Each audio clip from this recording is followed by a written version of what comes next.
establish a common standing committee on government operations and estimates, aka the ongoing OGGO.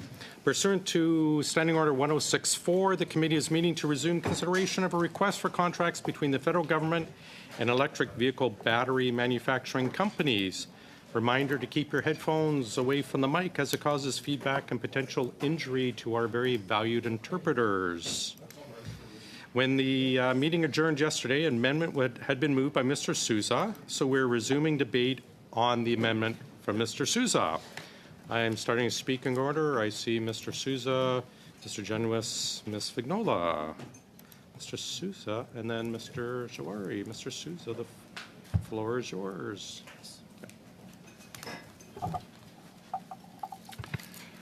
Thank you, Mr. Chair. So as mentioned in our discussions yesterday and throughout the day, we have put forward an amendment to, notwithstanding some of the comments already made, to protect the interests of this investment and the integrity of ensuring that when we attract foreign direct investment, we do so in a manner that enables the stakeholders and the parties involved to have confidence in the measures that we're putting in place and the confidentiality of those contracts as it enables us to then compete for other investments.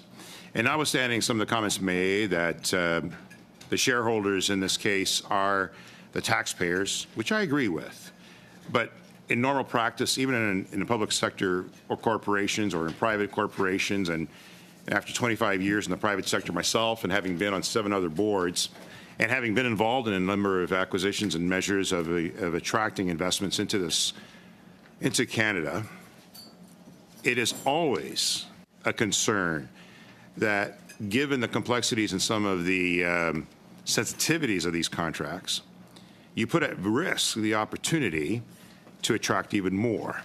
And while some of the mechanisms in these contracts have triggers in order to protect the interests of our shareholders, which are the taxpayers in this case, we have taken those precautions. And we want to be able to share that information with members of this committee. But we want to do so in a way that protects the integrity of those contracts and the sensitivity of those contracts with other potential investments coming to Canada. And so the amendment is enabling us to review the contracts in detail. It's enabling us to dig into the particulars. It'll allow us to see some of the triggers. It'll also protect the interests of the existence of new jobs coming to Canada and coming to Windsor particularly.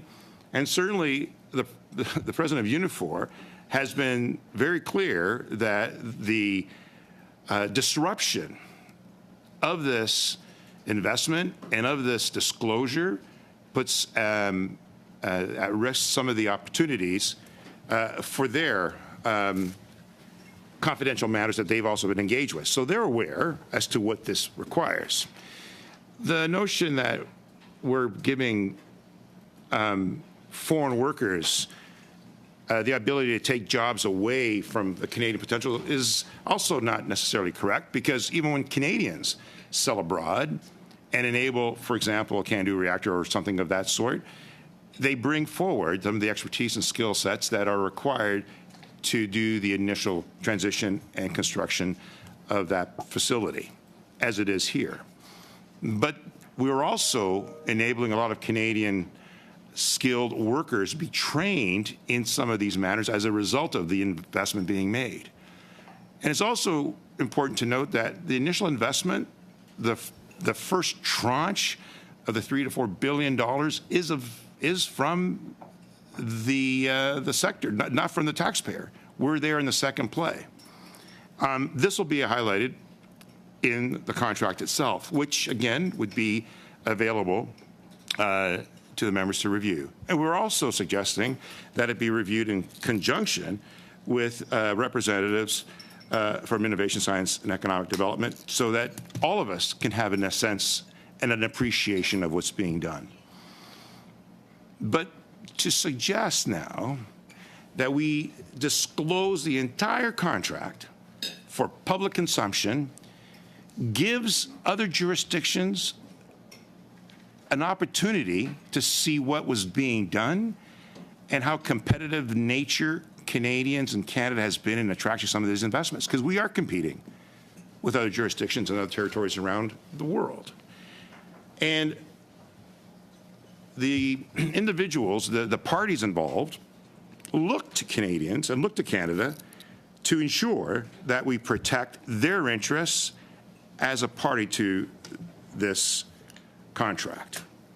Now, I know David Cassidy, the union leader, is here today, and they've had some discussions around this, and they're also perplexed and concerned about the integrity of what's being put forward and what's being suggested by this committee that would put at risk the possibility of future investments in this auto sector system. I mean, the auto sector in Ontario and in Canada is prominent. It's critical to the well-being of our economic recovery. It was certainly in 2008 when in Ontario and within Canada, we participated to facilitate and protect the interests of the auto sector. The Conservatives were actually opposed to it, and gladly we were able to proceed through it, notwithstanding, to protect the industry in Ontario and in Canada. And of course, there's billions of dollars of trade daily going through in the production and in the establishment of these very high-paying, skilled jobs. Many permanent jobs that's going to be established as a result of this investment for Canadian workers. The amendments are also somewhat of a compromise in allowing some of the full disclosures in camera so that people can appreciate what that means. And of course, it's appropriate. I would implore the members opposite to appreciate that you'll be seeing the sensitivities of the contracts, at the same time protecting the interests of the parties involved. One of those parties involved are Conservatives from the Ontario government. The other parties involved, of course, are the companies themselves. And I would hesitate, and I would like to remind this House some of the comments that are being made, not just by our group here in this committee, but members outside of the committee. And when I read and I look at what is being put forward by others, it actually makes very clear that the games being played is risking the very opportunity of Canada being competitive. I mean, the work that's being proposed or suggested here puts Canadians and the government, including all of us, in a situation that precludes the ability, I would say, for those in parties that have protection measures to be exposed. It's contrary to the very issue that I think the members opposite would want. And I look at the recent article by Lena Payne, where she makes notion that the firestorm, as she puts it, starts an innocuous social media post, because that's what's happening here. People are using this misinformation as a means to promote YouTube and promote themselves in such a way at the expense of others and putting at risk. And she reads as follows: it all started with an innocuous social media post of all groups from the Windsor Police Services to become a fire and brimstone level debate in this country.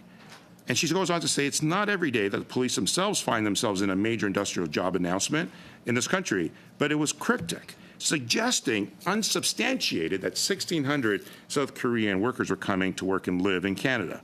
Well, we have the ability right now, with the amendments being put forward, for you to review and discuss and see exactly how that is. And she goes on to say, now, don't misunderstand me. The police tweet is actually rather head-scratching.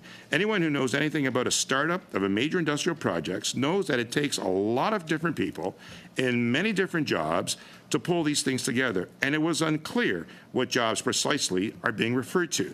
So let's make it clear by having the members opposite review it, But let's be certain that we don't then expose the other competitive sensitivities of this deal with other potential investors and other competitive jurisdictions.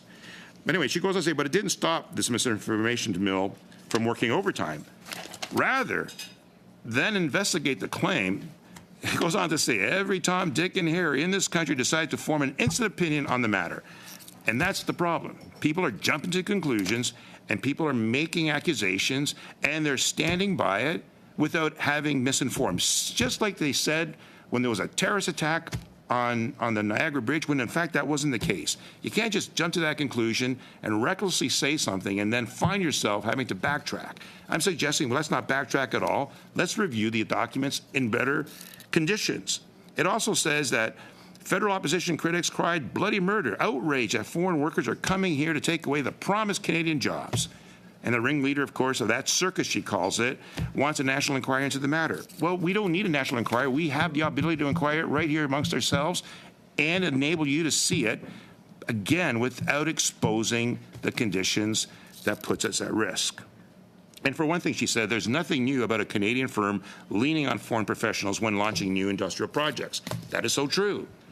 We have a lot of investments. I mean, in 20 years that I was in the private sector, funding and supporting businesses who are attracting and building plants and investing in Canadians, and these are Canadian partners, of course they're using foreign machinery and acquisitions. They bring in some foreign workers and management of that transition. In the long term, it's a great Canadian benefit and grows our economy, just as I said when Canadians sell abroad. It also says that anyone who has spent half a second studying the auto industry knows there isn't a single mass-scale battery cell production facility operating in Canada. It doesn't exist. There's nothing to support what is necessary because we don't even know ourselves. This is a brand new concept, brand new facility. And this is the reason Stellantis opted to joint venture with LG Energies in the first place, to tap into this technical expertise.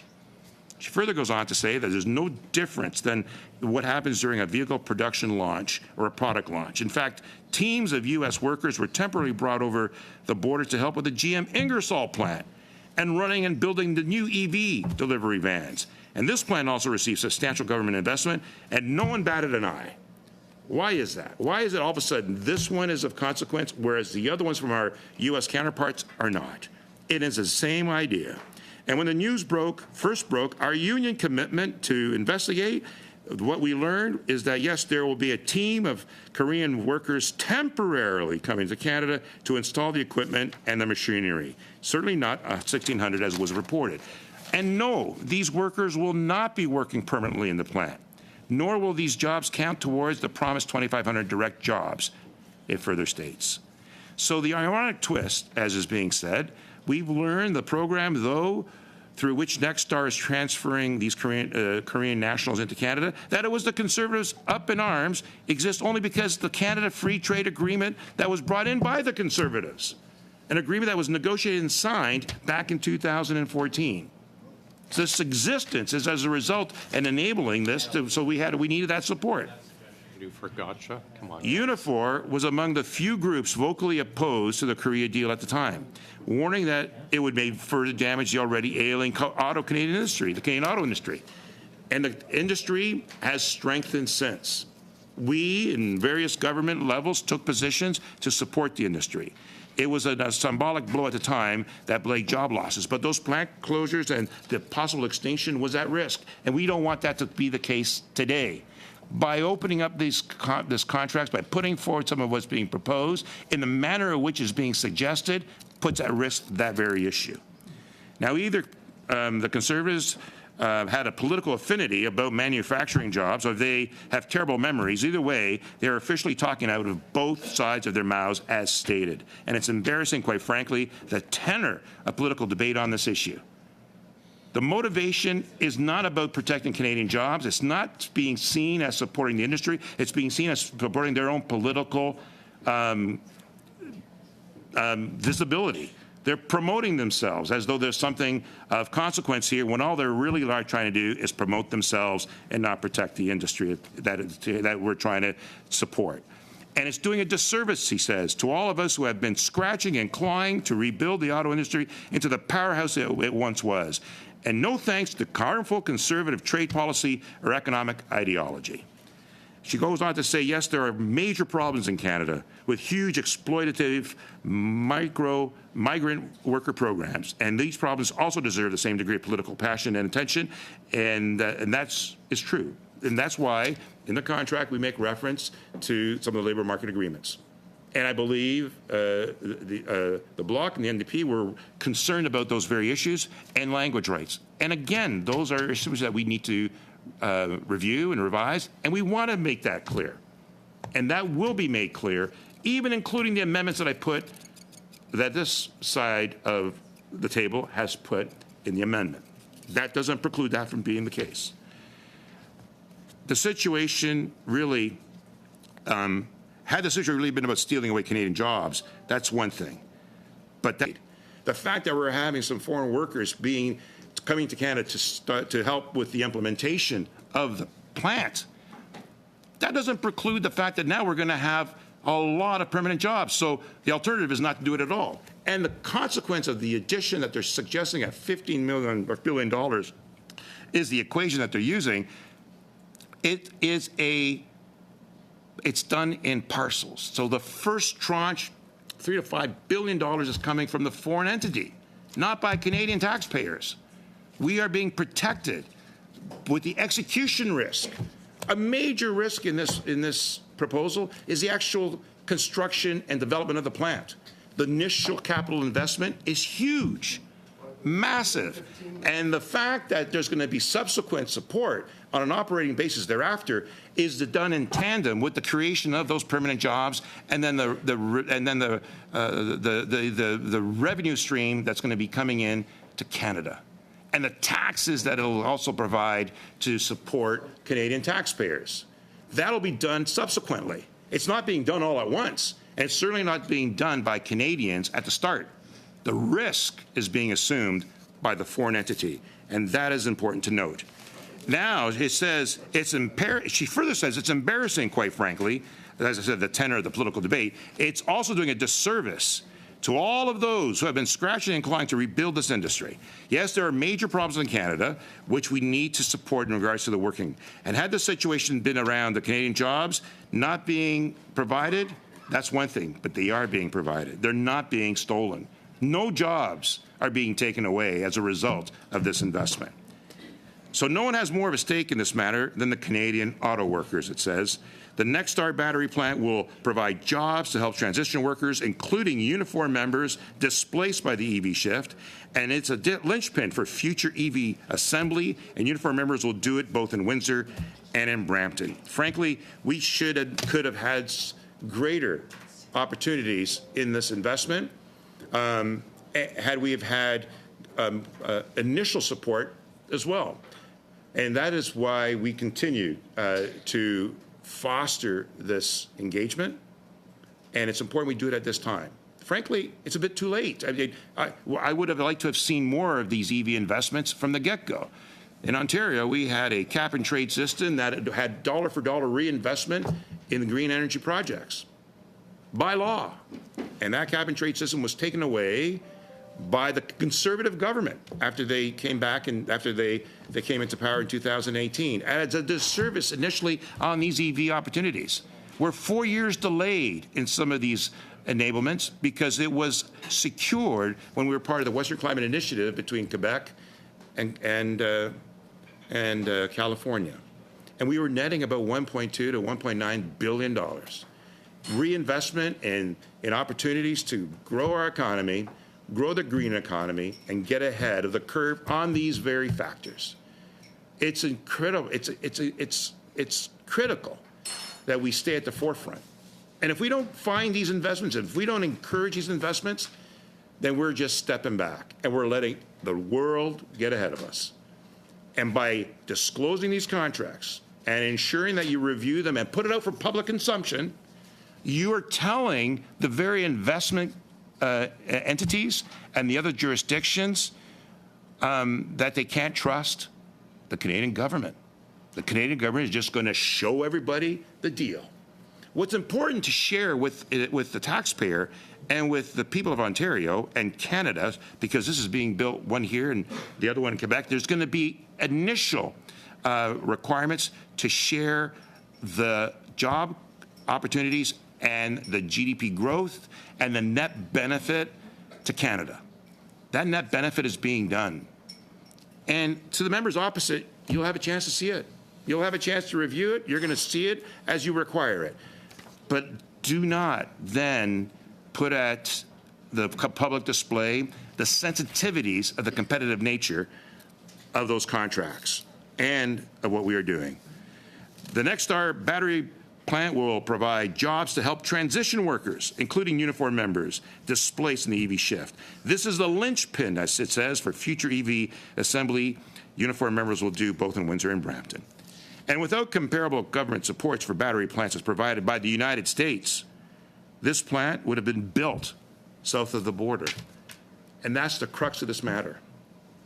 You and this committee has a responsibility and a duty to Canadian taxpayers and to Canada to ensure we protect the interests of Canadians and Canadian taxpayers by not letting the United States of America and those U.S. border states that are providing in this competition to see exactly what came to be. We do know this, though. There is integrity and there is respect for the Canadian auto sector because we've participated, we've partnered with them over the tough times, over the challenging times. And they need us to be there for them today. What the members opposite are doing with regards to this motion is not supporting the Canadian taxpayer or the Canadian job market or the Canadian auto sector. They're actually doing the exact opposite. And to suggest that in a world where the board has to be responsive to the shareholders, that board in most private companies will not jeopardize the livelihood of those shareholders by disclosing the sensitive information of the contracts being done in any acquisition or any merger or any investment. What they will do is share the intent of the investment, they'll share the net benefit of the investment, and they'll budget through the benefit over the long term. We've done that. That's being done here. What you're going to now do and what you're going to put at risk and what you're going to divulge is the very sensitive matters that the workers and the union workers at Unifor, that the supply chains that are relying upon it, that the mining sector that's going to also be looking at Ontario and Canadian supplies for these batteries, those are future investments that are going to go forward.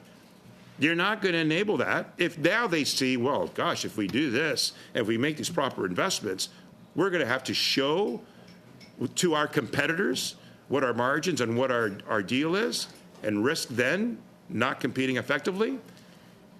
You're no better than acting like a monopoly. You're no better than acting like a communist government who these guys are proposing to suggest that they're going to administer and control the deal. It's a market function. We're living in a democratic, market competitive industry. Do not put that at risk. That is what you're doing. And again, I remind the committee that we are going to allow review of the documents. We're going to allow review of the contracts. We're going to allow everyone to see exactly what takes place with constraints and protection measures that when it goes to the public arena, the public realm, you're not then going to put that sensitive information for others to see and then take advantage of Canada and take advantage of the Canadian supports that are being used to attract foreign direct investment. Imagine, we are now at the top 3 in FDI, foreign direct investments around the world.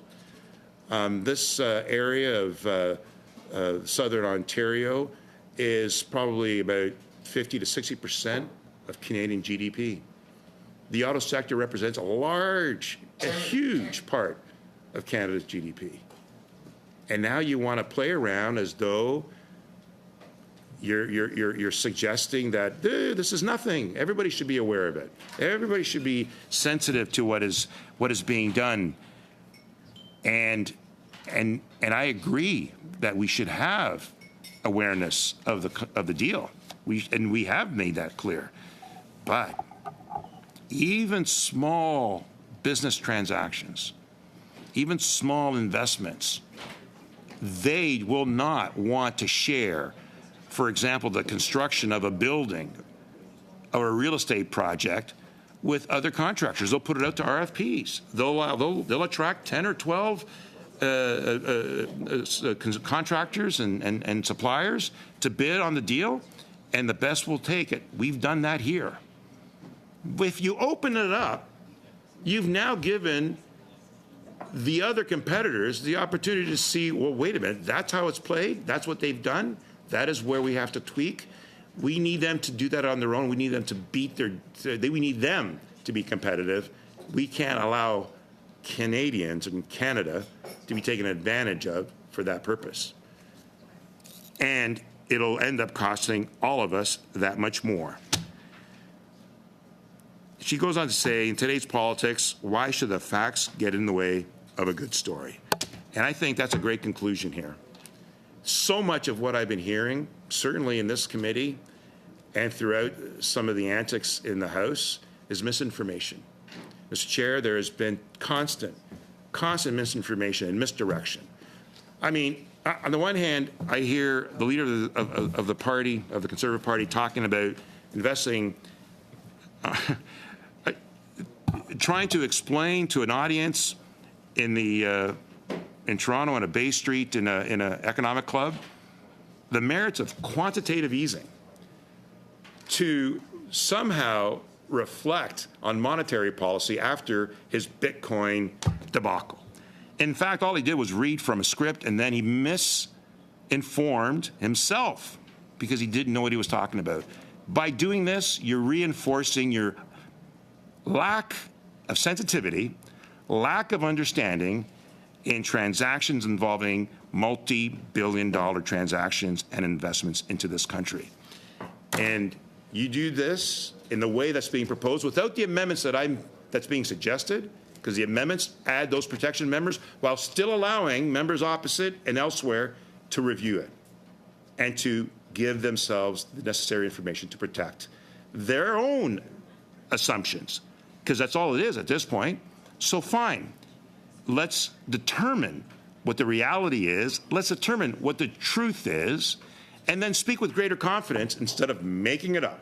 Because all you've done at this point is created fear, created division, created uncertainty in the industry and in the marketplace, and that is a disservice to Canada and to Canadian taxpayers. Thank you, Mr. Speaker. Thank you. We will now go to Mr. Genuis, please.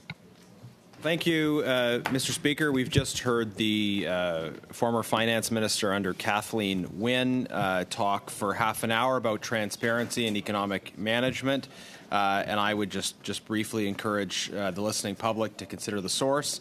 I will be brief in my comments because I think the positions of all of the parties are at this point very clear, and I think it's time for the committee to pronounce itself one way or the other. Conservatives are looking at the fact that over $40 billion is earmarked to be spent on corporate subsidies, and we believe that in such cases, the people who are working hard and paying taxes that go into those subsidies deserve to see the contract. That's a simple principle that we will stand on, that when you have massive corporate subsidies involved, there's a certain basic amount of information that the people who are paying for those subsidies deserve to get to see, especially when we're talking now about a situation in which a large amount of the jobs ostensibly being created by this spending are jobs for foreign workers, not Canadians. The members of the government say, we're doing awesome. These are great. We're really happy with what a great job we're doing. That's what the government will tell you. And we've said, well, show your work then. If you're happy with what you're doing, if you think these contracts are great, if you think the way you've structured these deals is defensible, show your work.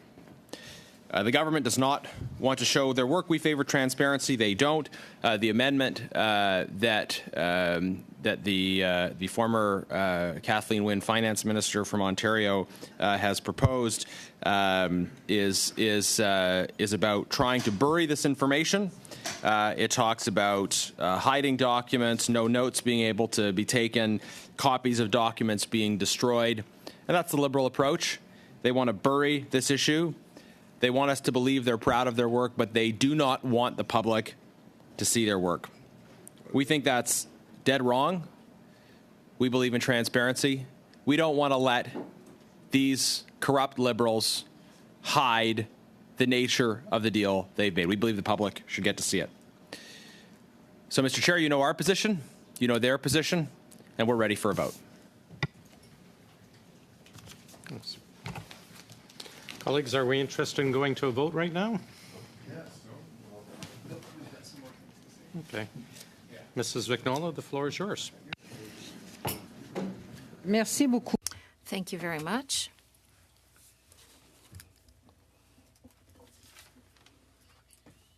From the beginning, from the outset rather, I'd like to say that the request for contracts is in no way a motion that shows a lack of trust in the businesses. We have been elected by people who trust us and towards whom we must, for whom we must work so that we can continue to deserve their trust. There have been questions asked, my colleague said it, on social media regarding situations that require to have light shed on them. The whole industry of electric vehicle batteries in Canada is one that concerns all of our societies. We're talking about not only batteries, but how they can be reused and recycled. A battery used to drive up to 800 or 900 kilometers, and that is still good even after the car is no longer usable.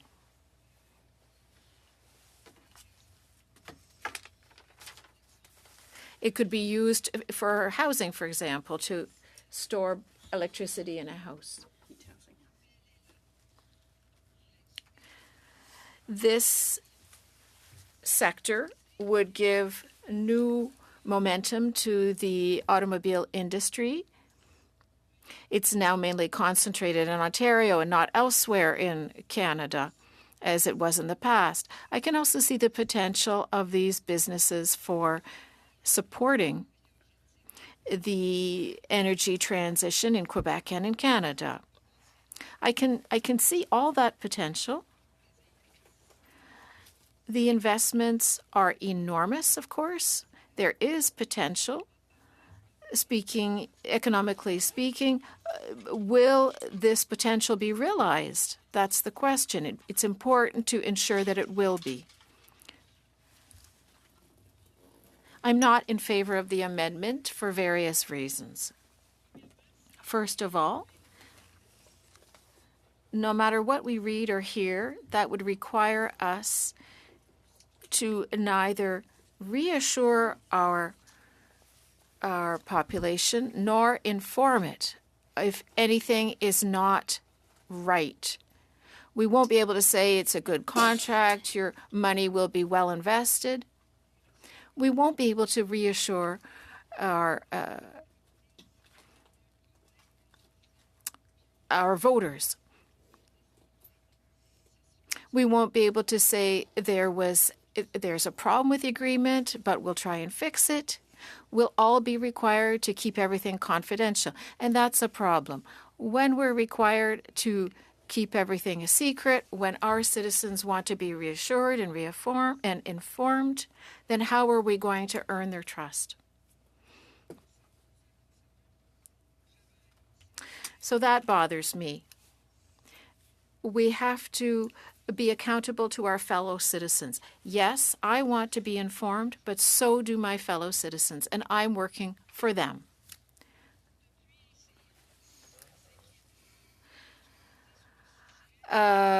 We've had, we're now at the 5th hour of committee time.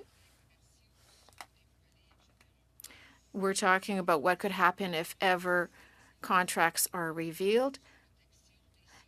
There would be, in any contract, clauses concerning industrial secrets.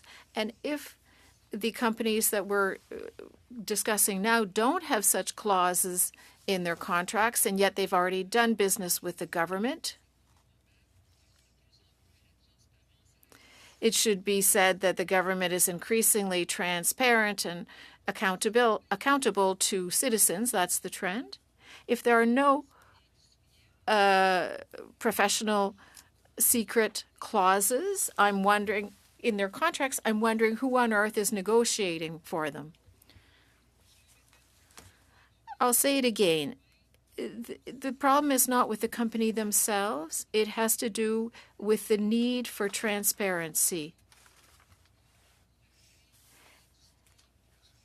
It's not that we're trying to encourage one industry rather than another, or discourage one or more than another. It's a matter of transparency and accountability toward my constituents.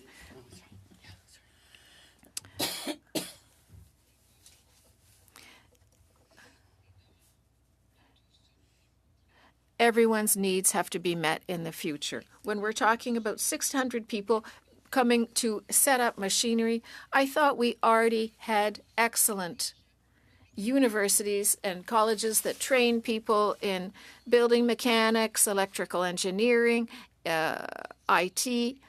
I thought these people were able to read drawings and specs. I thought that these workers would be able to apply a supervisor's instructions, follow them. In the 3rd and 4th hour, I talked about how countries who set up facilities in another country could send a few workers to help set up, but not 1,600. Is this figure genuine? Is that the actual number? Maybe we'll know it if we read the contracts in camera.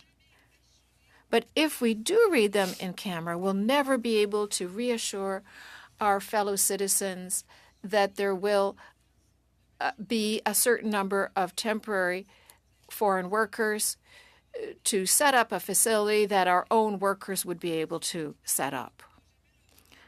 We'll never be able to reassure them that if, let's say, 500 employees do indeed come over and that their work is absolutely necessary, we'll never be able to reassure them that these 500 workers will be treated adequately with a sufficient salary according to Canadian standards. A Canadian salary is worth a fortune in South Korea. Will they be earning South Korean wages? Or will they be earning Canadian wages that a Canadian would also earn in the same position? We need to reassure people about this matter as well. Nobody wants to see Canada become a cheap labor hub with a return to slavery.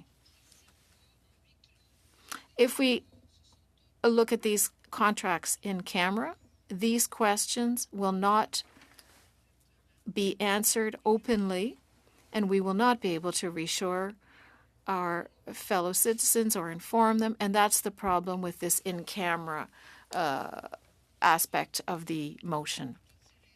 For all these reasons, then, I will not be able to vote in favor of the amendment, of the Liberal amendment, that is. Thank you, Madam Vignola. We go to Mr. Baines, please. Go ahead. And I would just ask everyone to try and stay on the amendment at hand.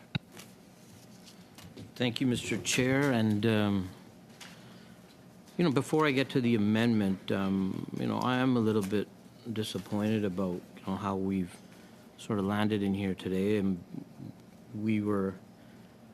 I was scheduled to be in an ethics committee meeting where a very important topic to me, and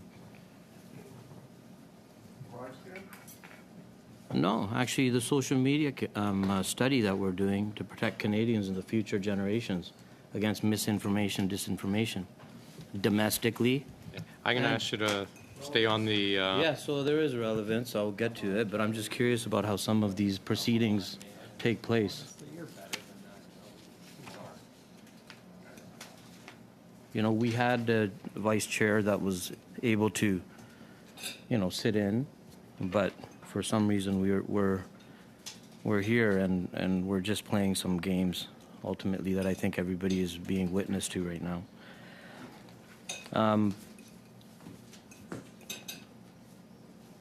So, sorry? Well, no, Mr. now we're here Baines now. has the Aren't we floor. here? Mr. Baines, I have the floor. continue.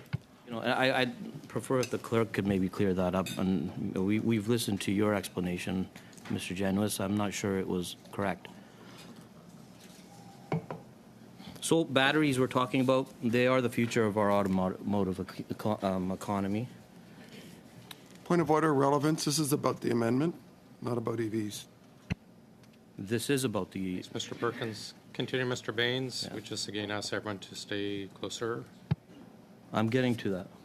It's the automotive economy. We're talking about EVs. We're talking about these deals that we're making that are important to Canada and the future of our economy here and jobs, Canadian jobs. And it's important to British Columbia. We had a similar type of deal that was made where the Premier of British Columbia, David Eby, the Prime Minister, the Mayor of Maple Ridge, alongside... Point of order. Yeah. The BC deal is not an automotive deal. It's a lithium battery deal. I would ask that he stick to the amendment, which is about whether or not the contracts are kept secret or made public. Thanks.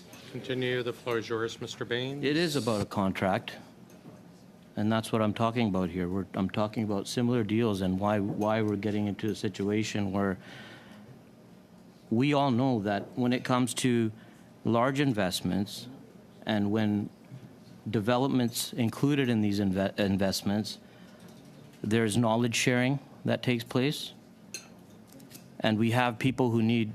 And in this instance, with what we're talking about in our amendment, it's $3 billion worth of equipment that needs to be assembled, and different people need to come and put that together at different times. So we've had the $1 billion new facility in Maple Ridge. It's another leading battery company, E1 Moly, creating 350 new jobs, securing over 100 existing positions. And I hear every day about the labor gaps. We need people, we need all sorts of people that have the abilities to put together the skills that are required to do these jobs. So for those who are not aware, it's a subsidiary of E1 Moly Energy Corporation. It's a global manufacturer that specializes in high performance, superior quality rechargeable lithium-ion cell products. And we need the special skills to do those, to put those products into the workplace. Out of all the potential places for them to invest, they chose Canada. And this is what we're talking about here. Once again, there's a contract involved. We have the auto experience. We have greening electric grid and emerging rare earth mineral mining operations. And it's our government who's not only marketed this, making sure that the opportunities are here for the future generations to come here, invest. And we all know, with British Columbia, we're 2 days closer to the Asia Pacific. affects over 30% of Canada's economy, and it's integral to our economy in British Columbia and for Canadians to ensure that we can continue to attract investments here. So people want a stable partner. They don't want to see situations like this, what we see in our committees. They want integrity in their partners to ensure that there's a protection of any specific information that can possibly put in jeopardy the specifics of contracts that could, like my colleague said, jeopardize future investments. So I think that that we need to ensure that when it comes to innovation, science, IP protection, all of these things need to be protected and ensure that certain members who, and we look at our own technologies, we don't often want technology that's developed here to get into the wrong hands. So you need specific skilled people who want to protect those intellectual properties to come and do the job that they need to do. Ultimately, the assembly of this plant that we're talking about needs to get going and ensure that jobs, Canadian jobs, generational jobs that are important to this region, the region in question, are protected. So with that, I encourage everyone to take a look at the amendments that have been presented and make sure, I hope that we can all support them. Thank you. Mr. Baines, thanks very much. Mr. Jawari, please. Thank you, Mr. Chair. So in support of our amendment and addressing some of the concerns that some of my colleagues across the table have raised, I want to specifically talk about 5 points. First, I want to let everyone know, and the Canadian know, that we, the Liberals on this side, are a willing partner in clarifying the statement that's made that there are a lot of foreign jobs is coming and taking over Canadian job. Number two, I'm going to talk about the transparency that's being discussed as a result of us suggesting that it could be a two-step process. Step that we look at internal review on unredacted document to put members' mind at ease that there is no collusion is going on.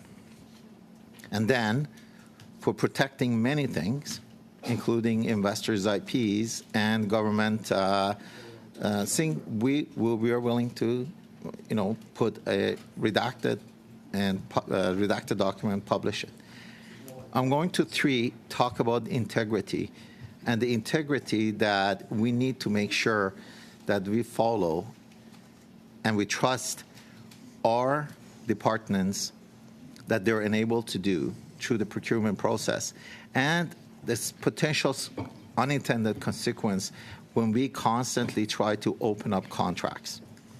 Fourth, I'm going to talk about accountability, and most probably that's where I'm going to spend a lot of time, covering how we are being accountable first to the Canadians, second to the workers, to our partners, provinces, to our investors, and also holding our feet on holding our end on a lot of international trade deals that we've had around free trade.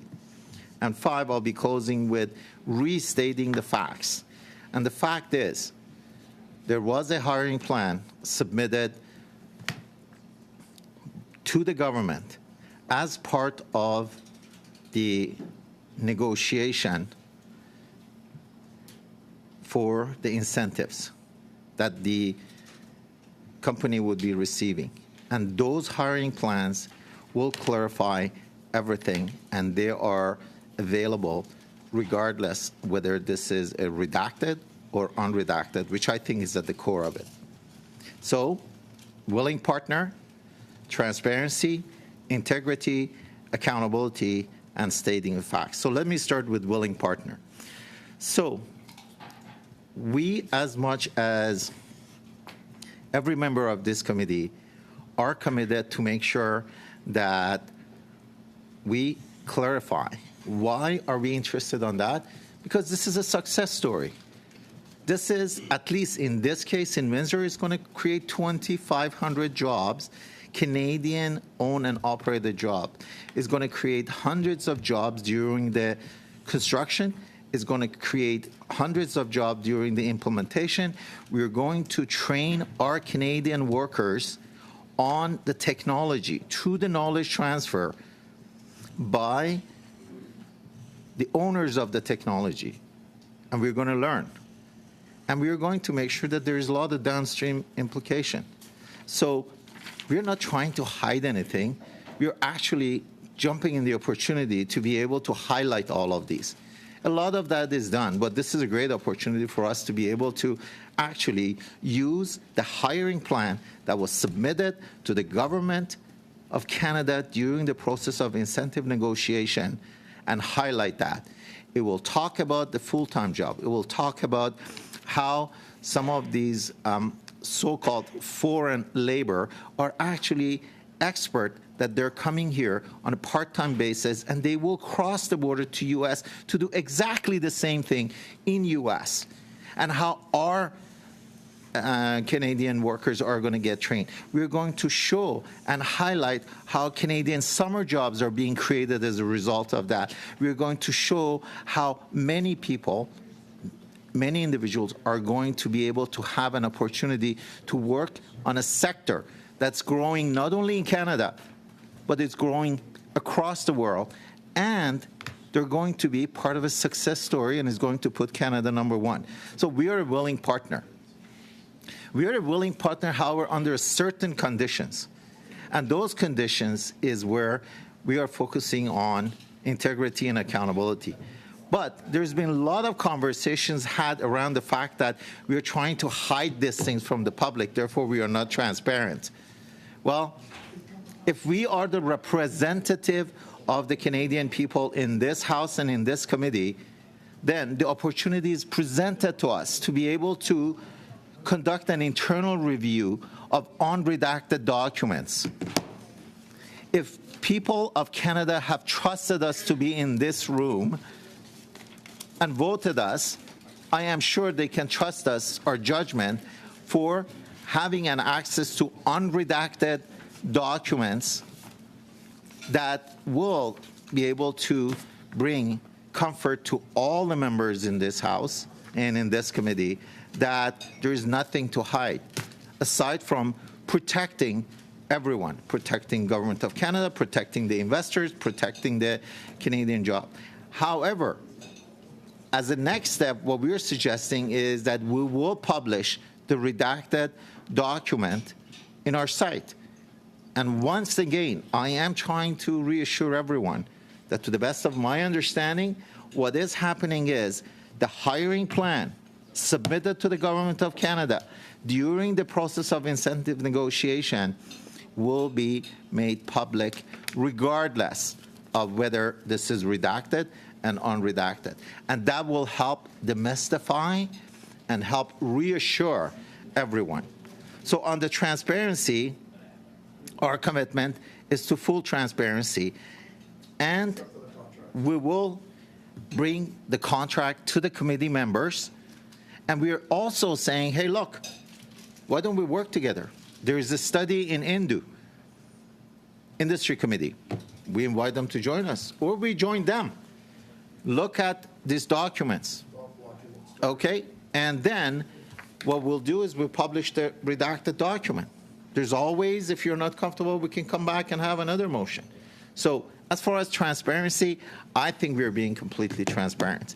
Now let's talk about the integrity. Point number 3. So by doing this, now we are challenging and telling that our bureaucrats, our procurement process, our public servants, really they don't know what they're doing.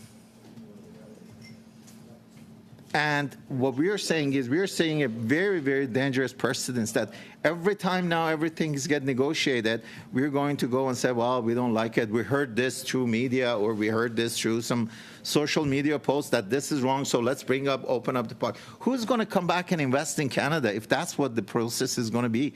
And it's going to be supported by a majority of the 338 members of this House. Nobody's going to come and invest here because if in the contract they're trying to protect their IP, it's not going to be wise for them. That's risk. Integrity also means mitigating the risk. Now to the accountability, the 4th point. Now this is where I want to talk about how we are being accountable first and foremost to the Canadians. We are accountable to the Canadians because we have to make sure that they understand the facts. And I'll be closing on that again. So let me reiterate again. The facts are there is a hiring plan submitted to the Government of Canada during the process of incentive negotiation that will be made public. That's accountability. That's fact. Now, we are told that taxpayers are not funding this thing, and every Canadian is accountable for $1,000 of tax. These are incentives that they're being provided to the organization based on performance after the operationalization of the fact, which means what? Which means 2,500 jobs is created, which means 2,500 people are working at good salary in the leading industry. What else does it mean? It means that they're downstream jobs. It means that their knowledge. It means that we've secured the growth of a region that before the initiative that this government has brought had an unemployment rate of 11.2%. So we are accountable, and not only we are accountable to tell the Canadian the fact, but we are also accountable to tell our taxpayer that your money is being wisely invested. Also, we are accountable to our government, and we are accountable to the investors who are planning to invest in Canada. Because Canada, once again, has shown leadership on clean electricity, on extended supply chain within the battery plant creation, EV battery, through our critical mineral strategy, et cetera, et cetera. So investors, more than ever, are choosing to come to Canada. We are accountable to them. Okay? Also, we are accountable to Canadians. Why? Because we are committed as a government to put Canada first on the map. And this is another strategy. This is another investment that we are putting Canada on the map. Look at the number of investments that's coming from different countries. Why? Because they know we are a willing partner, we are a trusted partner, we have a stable economy, we have the talent. That's why they're at the table. So, another point on accountability, we are accountable to the workers. We are accountable to show them and to demonstrate them that we are protecting their jobs, that we are creating jobs for them. And we are also making sure that the downstream economy is also is benefiting from it. How we are going to show the workers? We're going to show the workers by, once again, sharing with them the hiring plan submitted to the Government of Canada during the process of incentive negotiation. No, we are also accountable to the provinces. Why are we also accountable to the provinces? Because they have come to the table. They have, especially in Ontario. We all know how hard it is to get the province of Ontario to come to the table on anything. They've come to the table as equal partner. They are putting their money in, and they're putting partisanship and party affiliation aside. Why? Because this is the first time that provinces and the government are now putting the betterment of Canada in place as their priority. Now, we are also accountable to the investors. We need to assure our investors that, number one, we are a sound investment. We are a jurisdiction that they can come and they can partner with us to grow. Their money is safe. Their money is going to give them the rate of return. And that comes from the top. It comes from the vision that our leadership has shown at the highest level by putting clean electricity, putting reduction of greenhouse gas as its primary goal. Investors are interested to invest in jurisdiction and initiative that this putting greenhouse gas emission at its priority mandate. And they also want to be sure that their intellectual property, and they also want to make sure that the terms of their condition, the terms and condition of their contract is protected. Why? Because they're also competing on other regions. They're competing down south. They're competing in Europe. They're competing in They're competing in Asia. That's really important. That's what we have to. We are accountable to those investors. We are also accountable to to each other. Yeah, to each other. Now, we are also accountable to the other governments. So if we've signed so many free trade agreements, now we have access to over $2 billion. We have access to $0.5 billion market in Europe. We have access to $1.5 billion in Asia Pacific. We have access to another billion in Asia. Those guys are relying on the terms of their agreement. It is under the terms of agreement of a free trade that now we are allowing special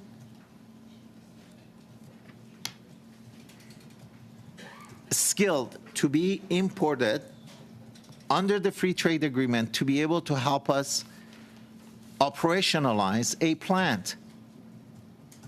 These guys are experts that they come here, they help us implement, they help us train individuals. The people who are going to do the maintenance on these equipments are not foreign specialists. I can assure you they're going to make a lot more money rolling out these equipments all over the world rather than coming in and working as a maintenance operator. Not that there's absolutely anything wrong with the maintenance operator. Okay? So we are accountable to other governments under our free trade agreement. And I'll close with the facts. The facts are, as part of the incentive negotiation, the organization has submitted a hiring plan to the Government of Canada, and that's included in the contract. It is going to clearly demonstrate that Canadians will benefit from 2,500 full-time employees for a long time to come. It also says that they are going to help us during the construction phase. Why? Because there's special needs for those equipments. Therefore, it's not about bringing a bricklayer and building a building. It's to make sure that the building that we're building fits the need. And there's absolutely nothing wrong with that. And I'll draw a very, very simple example. When you want to build a house that you want to make home and you want to use the latest technology, whether it's solar, whether it's geothermal, whether it's heating pump, whether it's wind, whether it's high efficiency furnaces, etc., you don't do it on your own. You hire an architect. The architect on a part-time basis comes and does the design. You validate it, you move on. If you want your roof to be have solar panel, if you want to benefit from the green energy incentives that we are rolling out, you don't do it yourself. You bring an approved energy auditor to do that. When you want to put a high efficiency furnace, you go to an HVAC expert. This is no different than making sure that we have the right experts to come to Canada on a part-time basis as part of a free trade agreement based on a hiring plan submitted to ensure that we can have 2,500 jobs on a going forward basis and a lot more downstream jobs. Therefore, I strongly suggest that the committee agree to the amendment that's put, because this amendment shows that we are all willing to work together for the Canadians to make sure that the transparency, the integrity of the process, the accountability, and the facts are clearly demonstrated. Thank you. Thank you, Mr. Jouari. Mr. Massey, please, the floor is yours. Thank you, Mr. Chair, and thank you for allowing me to intervene. There's a number of things that are looking at this amendment that are troublesome for me. And I think the first step in this is to recognize the amendments would have a significant impact on public confidence again. And what I believe in, which is really important at this point in time, is that only by ending the confusion and also clearing up the context and making sure that there is a clear understanding of what's at stake here, and then also how the investment takes place, is important. And unfortunately, the amendment would create a process that would effectively remove me from basically even communicating with my constituents about this matter. It would actually bar me from even bringing forth out of good conscience information as other people would be discussing this in my own community, and I would have to lie to them in their face. I would not be able to even communicate this to Unifor. By the amendment that was being suggested, I would effectively remove the member from Windsor West's opportunity to be able to engage in this discussion in the future to any meaningful extent. And I appreciate the fact that when we came here, that when I made my first actually adjustment to the amendment, that we got rid of the political jargon that was at the beginning of this amendment.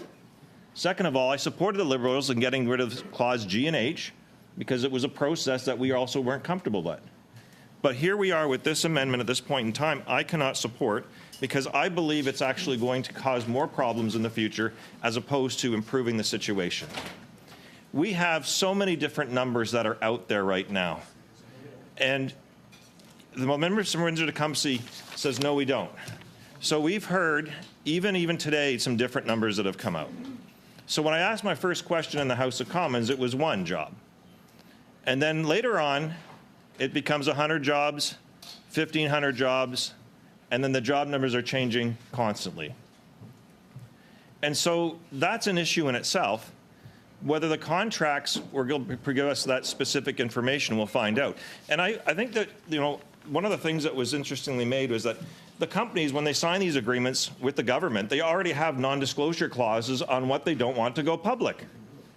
That is already in the process when they sign these agreements, is that they understand that they are going to be the recipient of public funds and the recipient of public services, and the things that they do not want to be disclosed, we will not get anyways. So, I look at what we went through with the Volkswagen situation. I refused to actually go for the actual hearing for the Volkswagen situation because I had to go lock myself up in a room without any information that I could actually bring out of that room. And essentially, if I wanted to talk about Volkswagen in the future of any substance, then I could have even made a mistake and broken the law, because I could have accidentally disclosed information, which I couldn't even make notes. In this motion, you can't even make notes to reference yourself. So 10 years from now, I couldn't even reference the situation without confidence in knowing what I actually got was right there. And then on top of this, I have to tell you that Ottawa is one of the worst places to try to keep secrets. That's one thing I've learned here. And so what happens if this information we go into this lockup process, and we go into that situation where we can't get our notes, we can't actually say things outside, we can't converse with anybody else again. And what happens if actually something gets leaked out there or somebody claims something is leaked? We can't defend that. I've worked in the auto sector. I've worked in Plant 3 and Plant 6 in Windsor. My father was a marketing incentives manager for Chrysler. I believe in these jobs. I have for a long time here. I believe in the confidence that we actually have to transition something. And it's not our fault the United States moved with the Inflation Reduction Act. They decided to aggressively, both Democrats and Republican, after manufacturing jobs. And so what we hear from the government all the time is that we are following through and replicating the Inflation Reduction Act process. But at the same time, the Inflation Reduction Act actually has a formula and a process that's very much accountable and public, and meanwhile, we don't have that over here. But I believe, and you know, we have a number of different occupation jobs here that are at risk here in terms of what some people are saying, whether there be the building trades that have expressed this on several occasions. We do have some people that will come in and do some training that will be on site. We don't know how many, and so we can't even do proper social planning. And by the way, you know, the South Korean ambassador does not come to Windsor for vacationing. So don't blame the Windsor police for this. The South Korean ambassador was in Windsor for a reason, is because a large constituency that he actually represents is actually going to be showing up in my community and is going to need the proper supports to be effective. And we want them, if whatever the number is, and the number again has been a moving target. We don't want conflict, whether they're South Korean, German, or any other place. What we want is them, if they are going to be coming here, that there's going to be the proper supports in place. I've seen it when there hasn't been the proper supports in place, when we have students, for example, coming to our constituencies from overseas and don't have even proper housing. So to me, this is also about the proper social planning that has to take place. And I can't say enough without the aspect that should not be lost on this, is that we lost 18 months in this process to train up workers.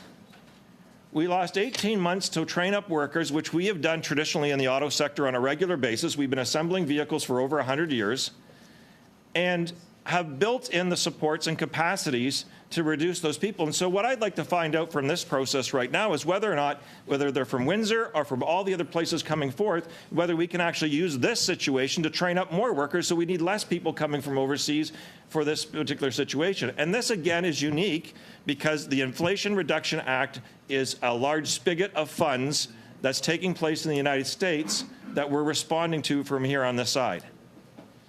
So I don't like the fact that we've been here. I've been trying to remove some of the language that I don't think is helpful in this. And I don't think that the motion right here that we're discussing right now is going to make the situation better in the future. I think it's going to drag it out. I think it's going to drag it out, and we're going to continue to have these types of problems. I want to conclude by saying again, clearing the air and clearing the context and getting some consistency on this is going to be helpful. And the companies, when they sign these agreements with the government, have their own non-disclosure information that is already baked in, and it's up for them to decide, which they have decided. It's almost condescending for us to say what can or cannot be in there, because they've actually signed those agreements with their lawyers, with their advice, and knowing that they're doing this, because this is not the only country they're signing agreements with. They've already baked into those contracts the information that they feel is sensitive. So for me, this is using this opportunity to somehow build better public confidence, and also an opportunity to get moving on training workers, whether they be in the building skilled trades, whether they be in the assembly, whether they be in the training that comes afterwards, whatever it might be. That's how we can make the situation better. And unfortunately, I find the motion is going to make it worse and drag this out even further. And again, if this ever got leaked, or some information got leaked, or says it was from there, everybody that walked into that room would know the truth in their heart about what that was, but without breaking the law, could not say that back out in public. And you'd have to wear that the entire time. And I can't wear that walking around in my community. Thank you, Mr. Massey. Ms. Atwin, please. And thank you very much, Mr. Chair, and it's good to see everyone there. I'm happy to be back with the mighty OGGO. I've been brought up to speed by my colleagues. I've certainly been following along as I've been on Indigenous Northern Affairs Committee for the last couple of weeks. I want to weigh in for sure on what's being discussed today. I certainly appreciate the conversation around transparency and accountability. And I can also appreciate the interpretation around risk, particularly to future foreign investment and the potential for destabilizing this kind of environment. So on the amendment, after reviewing it, I really think it's a good faith proposition that can satisfy our opposition colleagues while protecting our partners. And I think that's really, really paramount, and just at the high stakes kind of scenario that we're really looking at with this. The amendment allows, of course, the unredacted documents to be shared with our committee rather than in the public eye, which I don't think is the appropriate place for this to be discussed. So, I really look to the fact that, we have a Privacy Act for a reason, and it's certainly not to protect nefarious deals, which is apparently the insinuation of our Conservative colleagues. And how we got here, Mr. Chair, I think is particularly worrisome. A lot has been said in the House and on social media, unfortunately. And I believe that this is a controversy that's been fabricated and has caused a lot of confusion for Canadians and for those perhaps hoping to invest in Canada or be a part of future deals of this nature, which really are groundbreaking in Canada. And we should really be celebrating this deal and the signal that it sends to Canadians from coast to coast to coast and certainly around the globe about the direction of the future economy and Canada's place in it. So instead, what we have is, I'll quote Ms. Payne again, that referred to this as the firestorm. So we're seeing also accusations of hiding documents and burying the issue, which I certainly reject wholeheartedly. Also, this discussion, I think, threatens to overshadow some of the critical voices from stakeholders, including Mr. David Cassidy, Unifor, who represents the actual workers who will be directly benefiting from these well-paying and meaningful jobs. So I've got a couple things I'd like to read into the record just regarding that specifically. I certainly support what our Science and Innovation Minister has noted, that this is a once-in-a-lifetime chance for Canada to come carve its place out in the EV industry. And he specifically references as well the Inflation Reduction Act, which, we want to keep our fair share of the auto sector in North America. So it's important for us to really participate and really catch up and get up to speed. I've got also Brian Kingston here. He's the president of the Canadian Vehicle Manufacturers Association. And he states, it's really important that Canada secures some of these battery plants because it's going to effectively be the backbone of this new electric vehicle supply chain. And he goes on to say, I really can't understate how important it is to have a battery plant of this size and scale in Canada.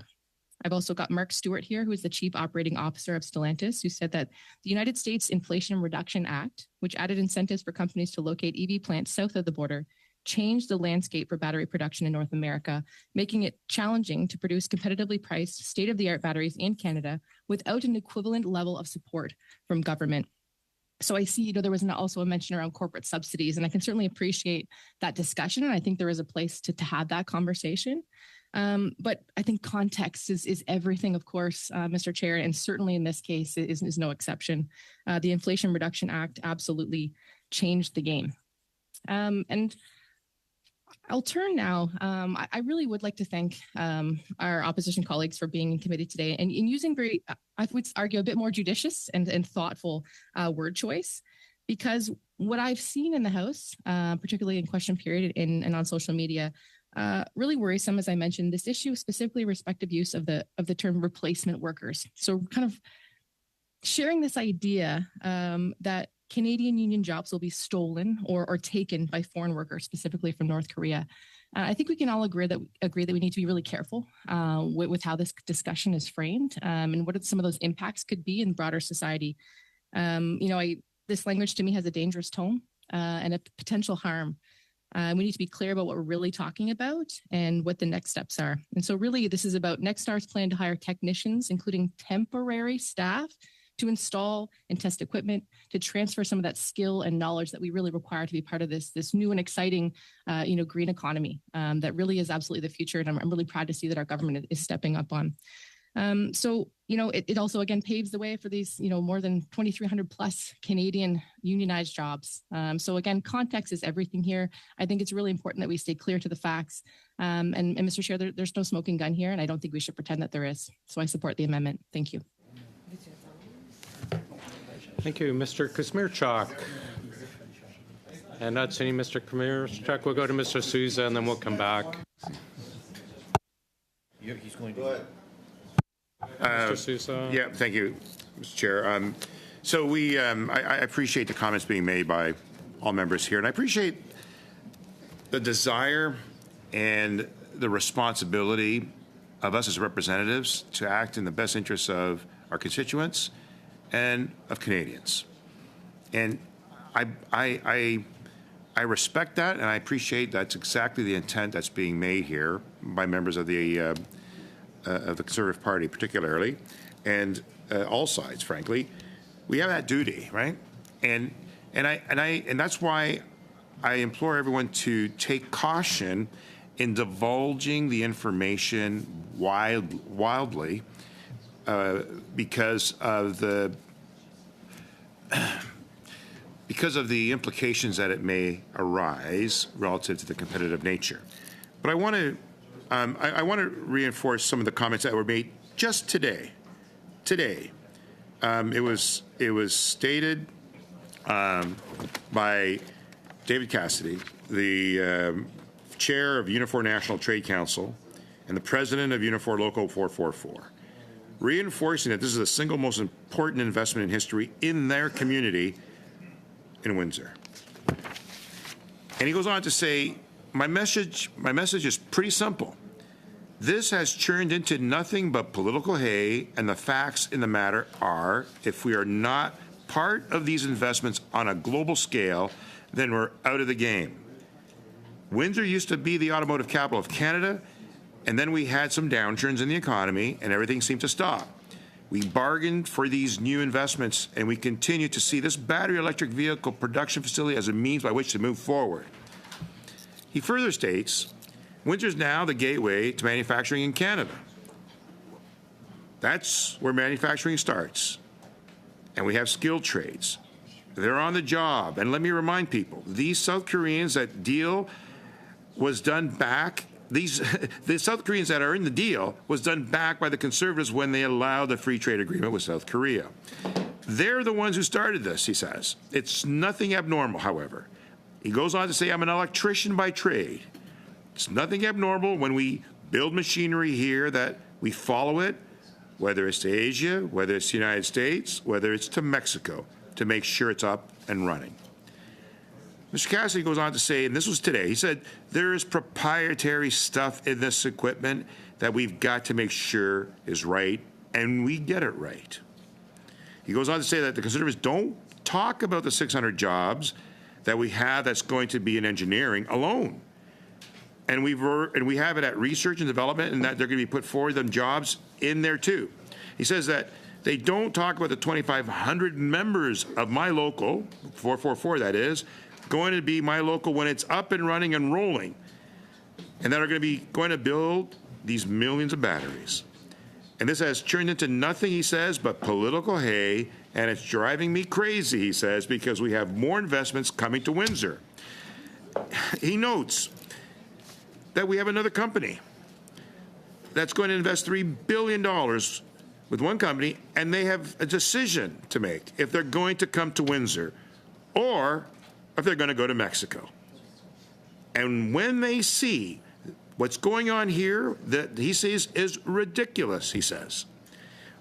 We would not have this investment because the Conservatives, he comments, look at this as corporate welfare instead of a return on investment for all workers that's going to be here. He goes on to say, I hope people listen to this. I hope people pay attention. You know that this is nothing new. I'm in the skills trades, he says, and the iron workers are installing the lines in the modular plant overseen by the South Koreans, and that's starting right next week. So like I said, he goes on, there's nothing new. I just hope that people really pay attention to this. Mr. Cassidy said that it's not about taking jobs.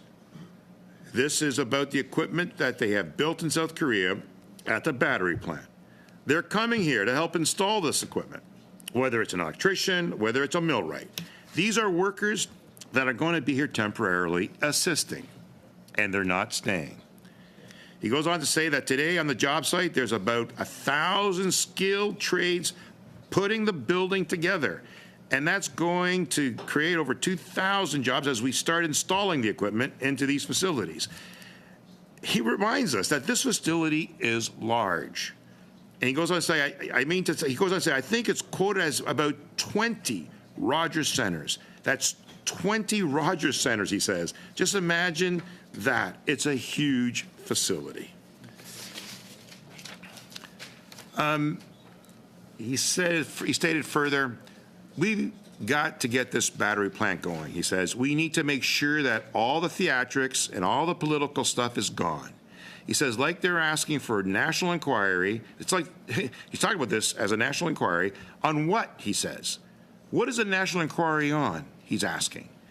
We're going to spend taxpayer dollars for the politicians to debate and discuss about whether we should open the books and show exactly where we're doing. If we do not participate in the global market with those taxpayer dollars, then we're out of the game, he says. We're out of the game in manufacturing, and that is the truth. I noted, and I respect what members are saying, especially Mr. Massey in respect to training workers and what it is engaged in these investment that will help us train the workers. What investments are being made to secure those Canadian permanent jobs?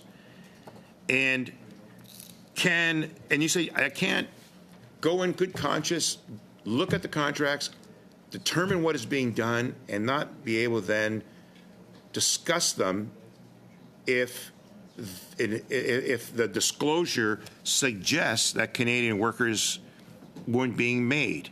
But the fact is, measures that are based on the contract require permanent Canadian jobs in the deal. And furthermore, can you wear, I think was mentioned, the information without being able to divulge it? Question is, I guess the other question is, can you wear not being able to tell Canadians that this investment is for the benefit of our economic renewal and economic benefit and economic reinvestment in Windsor, which has suffered somewhat during the downturn. And this enables that recovery to happen in a big way. And the jeopardy here is not having the jobs in the first place, right? Mr. Cassidy has made a reference to it as well. They're not taking away jobs. They're investing to create more investment and more jobs. And I would like to yield a portion of my time to my colleague, who I think had the meeting today with Mr. Cassidy. Is that okay, Mr. Chris, is it there's no set time. You talk until you yield the floor. There is no sharing the time. There's no sharing of time at this point? No. Okay. Thank you. Next, I realize you're new to politics, Mr. Sousa. Trying my best. Next on the speaking list is Mr. Kuzmierczak, and then we have Mr. Genuis, Mr. Arnold, and then Mr. Viersa, and then Mr. Perkins. But you're yielding the floor to Mr. Kuzmierczak. Please go ahead, sir. Perfect. Thank you. Thank you very much, Mr. Chair. Really do appreciate the opportunity to speak on this important issue. This is a serious issue, and this is such a serious issue for my community that today the president of Unifor Local 444, Dave Cassidy, came to Ottawa to speak on it. He is the president of the local union that represents thousands of workers in my community, Stellantis workers that work at the Windsor Assembly Plant. And he represents, or will represent, when the battery plant is completed, will represent 2,500 local Canadian full-time members who will be building about 2 million batteries at that battery plant each and every year. This is serious. And Dave Cassidy and I had a chance to meet the Prime Minister today in his office. And we sat down for an important conversation. This highlights how serious this situation is. My colleague from Windsor talked about public confidence. And what I have seen is a concerted effort from the very beginning to undermine public confidence in not only the battery plant in Windsor, but also in the entire program of investment that this federal government has brought forward.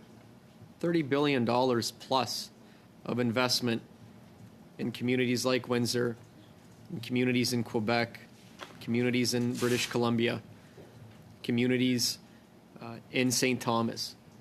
These are all communities that historically and most recently have been hit very hard economically, have really experienced a lot of hard times. And so there is a lot on the line here. And I said it in my original appearance, that this is so important and this is so serious that we need to speak in facts, that we need to be honest and speak truthfully about this investment, because it means a great deal to communities like ours. And in that meeting with the Prime Minister and President Dave Cassidy, who is also, by the way, I should say, is also the Unifor chair of the National Skilled Trades Council. We had an opportunity, actually, a couple weeks ago to meet members from across the country from the Unifor National Skilled Trades Council, which had a meeting in Windsor. But the meeting with the Prime Minister and Unifor Local 444 President Dave Cassidy was important. And it reaffirmed the partnership, the strong partnership that our federal government has with labor, and the strong partnership that our federal government has with workers. It is a partnership. It is that partnership that delivered the battery plant in the first place. It is that partnership that delivered the Stellantis battery plant, LG battery plant in the first place. And it is that partnership that, when we had the second round of very difficult negotiations, it was that partnership that also saw us through. It's trust. It's built on trust and it's built on partnership. And that partnership between our federal government and Unifor is what delivered not only the battery plant, but delivered 2,500 good-paying, permanent jobs for local Canadian workers in our community. The workers that will be building those batteries will be Canadian. They will be local. And they will be unionized, which is what Dave shared with us. Those are amazing jobs. And they will be here not for 5 years or 10 years. They will be here for generations. They will be the engine that drives my community. And it positions my community, it positions Windsor as a thriving manufacturing community, and it positions us at the forefront of the transition to zero-emission vehicles. Our community will lead that transition to zero-emission vehicles. It's incredible when you think about it. And on top of the 2,500 jobs building batteries, again, these are local, these are Canadian, these are unionized workers, good-paying jobs in our community.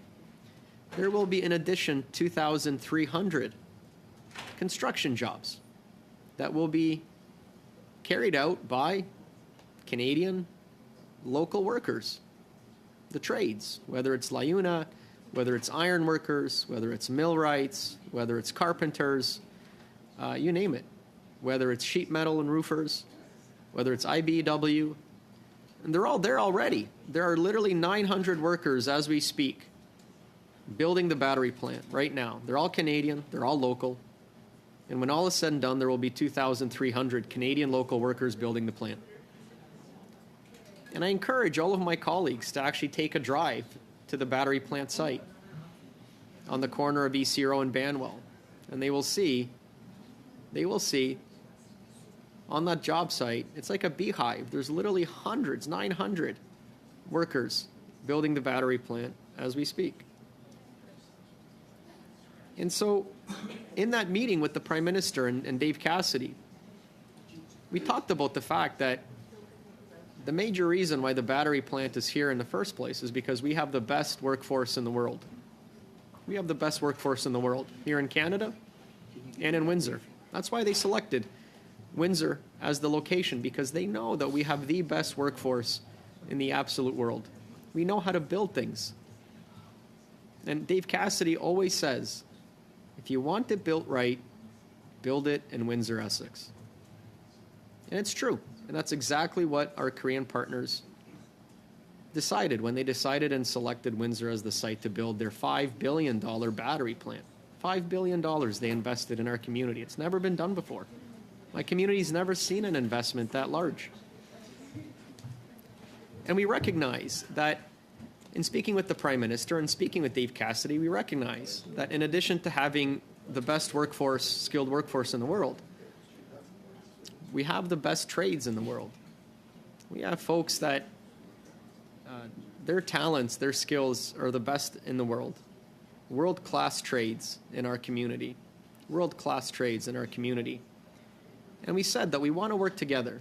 We want to work together to maximize Canadian workers, not just constructing the battery plant, not just building the batteries, but we want to maximize Canadian workers installing the machinery and the equipment that will go into the battery plant. There are 300 machines that will be installed in that battery plant. 9,000 shipping containers worth of machinery and equipment. 9,000. This is unprecedented. This is unprecedented in Canada. This is the first battery plant in Canada. And the scale of it is unprecedented. And so we will require a partnership to get this battery plant off the ground, to get this battery up, to get it running. We will require a partnership. And it will require a partnership with partners who have 30 years experience building batteries. The Korean company, LG, has 30 years experience building batteries.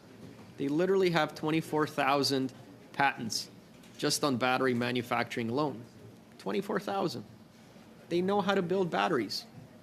And so we're partnering with them. The world literally wants to partner with Canada to build batteries and electric vehicles. And that's a good thing. That's a good thing. The world wants to not only partner with Canada to build batteries, but they want to build batteries here in Canada. They want to transfer their knowledge to Canadians. They want to get us up to speed.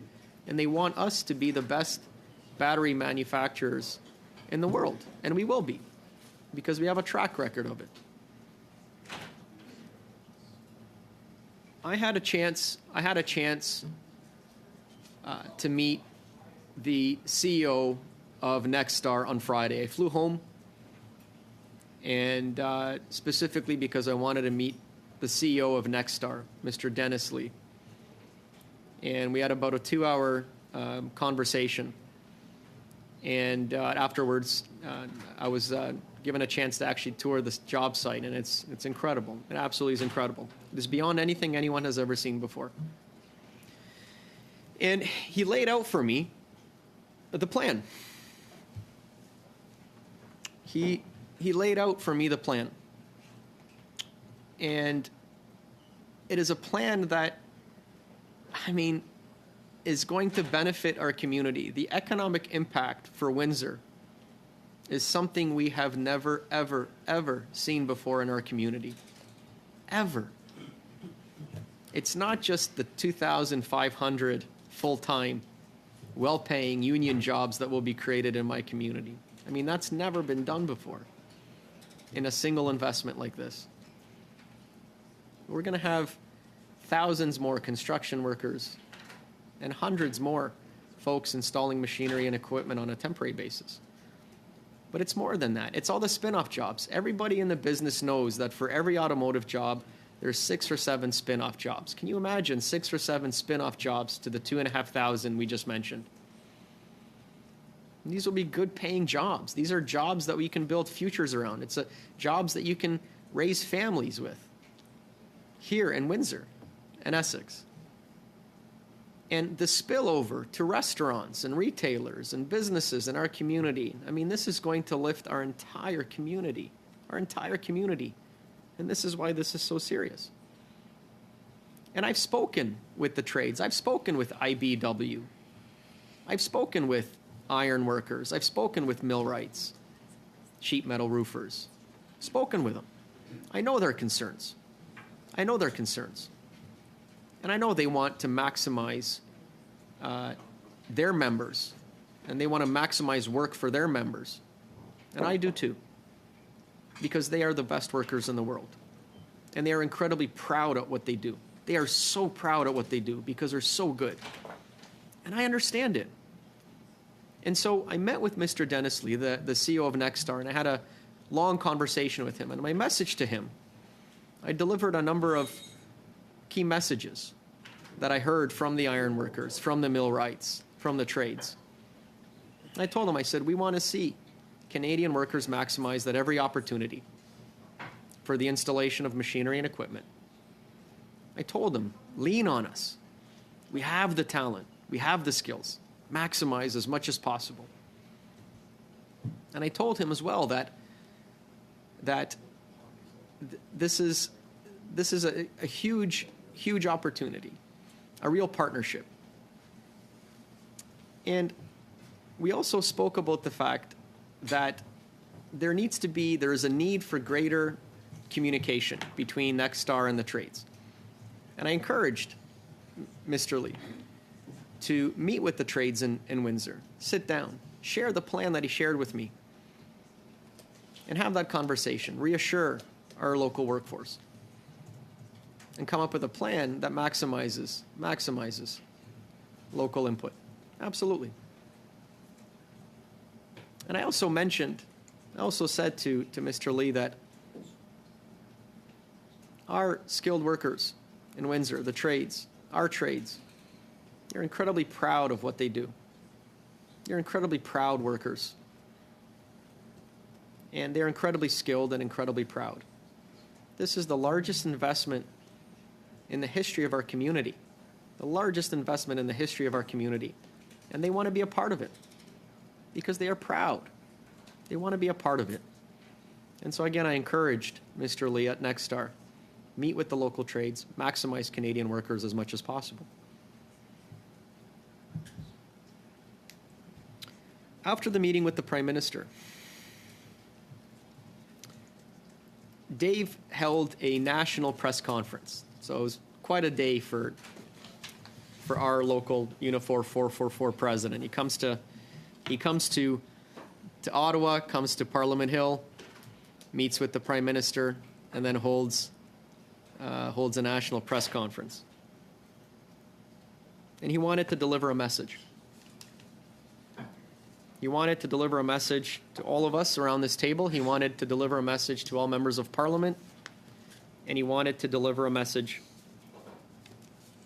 specifically, I believe, to the Conservatives and to Mr. Pierre Poilievre. Let me read you that message. Dave Cassidy says, well, my message is pretty simple. This has turned into nothing but political hay. And the facts in the matter are, we're not part of these investments on a global scale. If we are not part of these investments on a global scale, then we are out of the game. And he continues on. Windsor used to be the automotive capital of Canada, and then we had downturns in the economy, and everything seemed to stop in London. But I can tell you we bargained these new investments. We continue to see as the battery electric vehicle goes and moves forward. Windsor is now the gateway to manufacturing in Canada. And that's where manufacturing starts. And then he goes on to say that a lot is being said. But they don't, and he quotes, and they don't talk about the 600 jobs that we have that's going to be in engineering alone. And when we have at the Research and Development Center that they're putting them jobs in. So we're building, in addition to a battery plant, a lot of folks may not be familiar with the fact or understand that in addition to the battery plant jobs, that we're actually building right now as we speak, it's rising from the ground, a Research and Development Center with 600 engineering jobs in our community. He goes on, they don't talk about the 2,500 members from my local, going to be my local when it's up and rolling, that are going to build these millions of batteries. It's going to be Dave's members. It's going to be Unifor 444 members, 2,500 that are going to be building batteries. And then he says, and this has turned into nothing but political hay, and it's driving me crazy, he says, because we have more investments coming to Windsor. And this is important.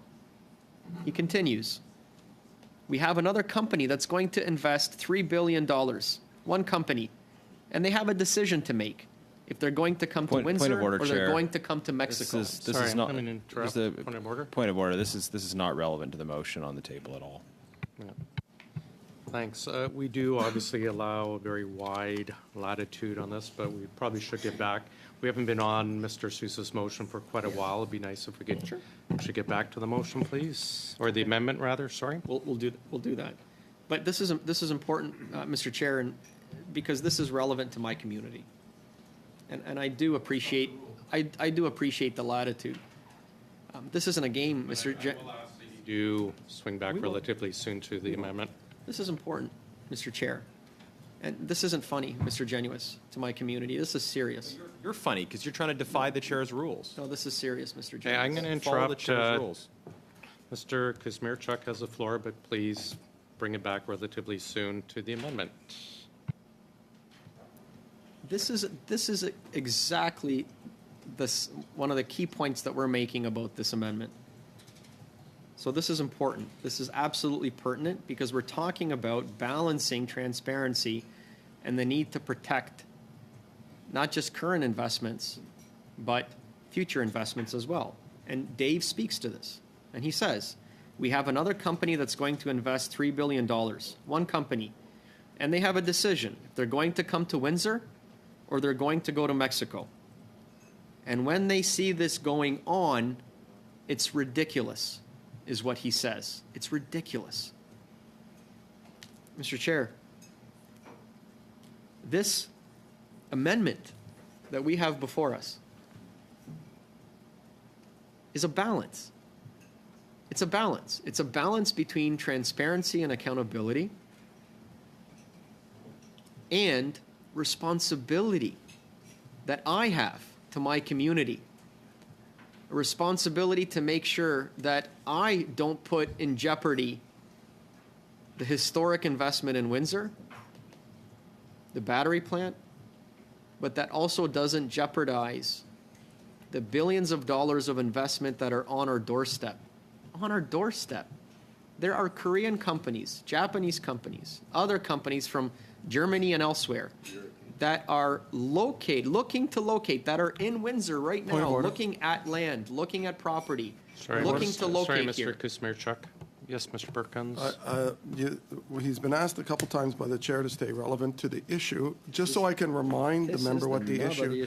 The issue is whether or not the contracts are public or private, not a dissertation on the general nature of auto business in Windsor. Thanks, Mr. Perkins.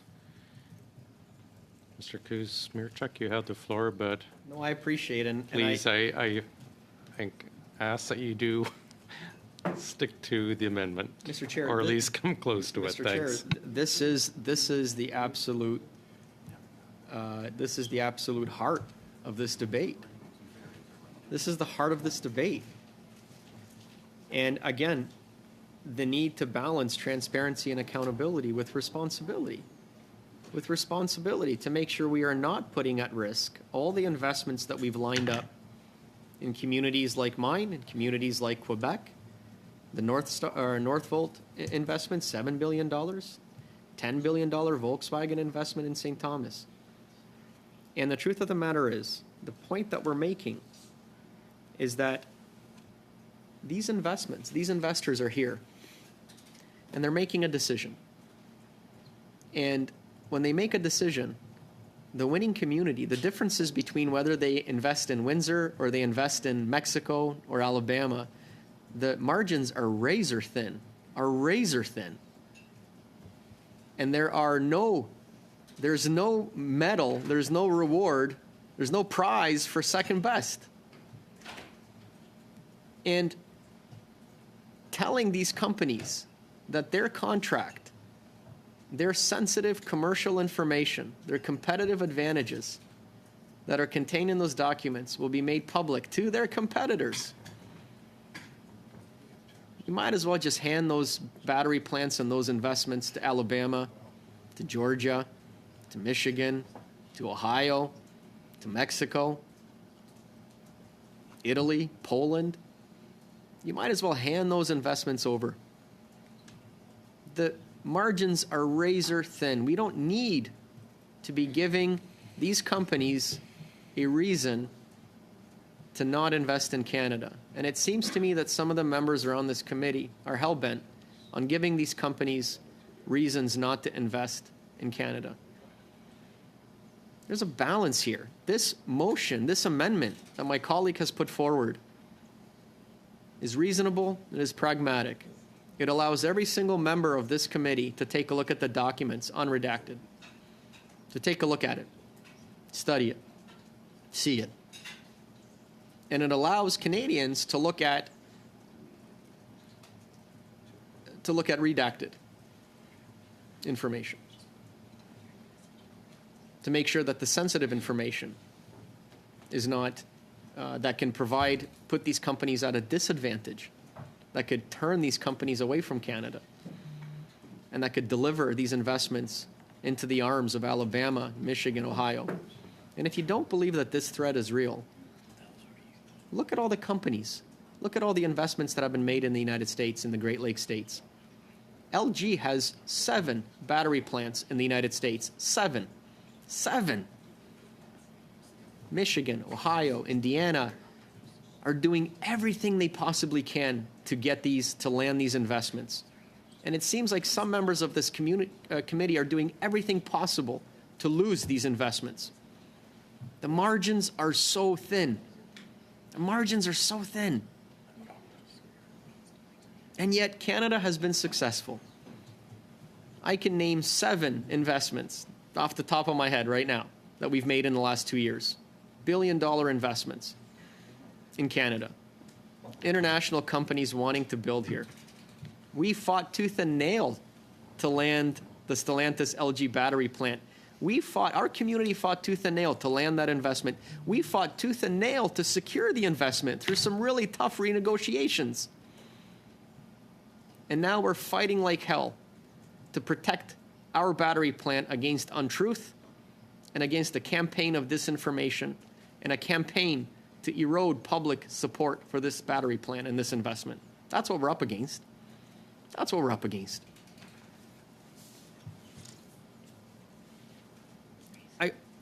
I think it's important. I think it's important for us to also know the context. When Dave Cassidy came here, Dave Cassidy has been, well, first of all, he was an electrician. He started from the bottom up at Stellantis. And as president, he led that organization and those members through some incredibly difficult times. We all remember 2008, 2009. Dave has had to stand up in front of his members and also in front of the media in those dark times and tell them that we're losing a second shift and losing a third shift. Tell them that there's jobs that are going to be cut. I'm saying this is important for me to get on record because it highlights the importance of this conversation. It highlights the importance of why we need to be responsible with our actions and find a responsible path forward that can balance those two things. And it's important for me to get on record the context. What is the context?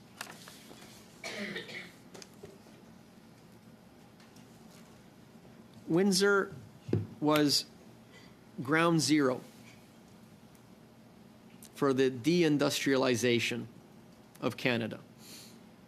Ground zero.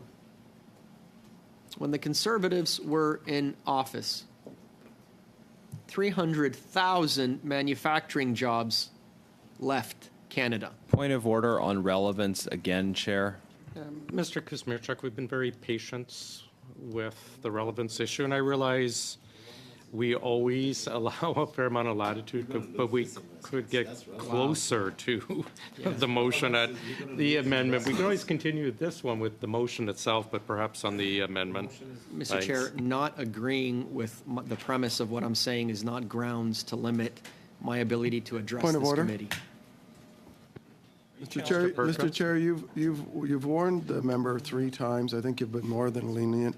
The usual practice I've seen in other committees, if the member refuses the chair, then you move on to the next Yeah. speaker. No, I'm sure Mr. Kuzmierczak will circle back to the amendment. This is relevant. This is relevant. Mr. Chair, I'll tell you why this is relevant. No, you've got the floor. I have the floor, gentlemen.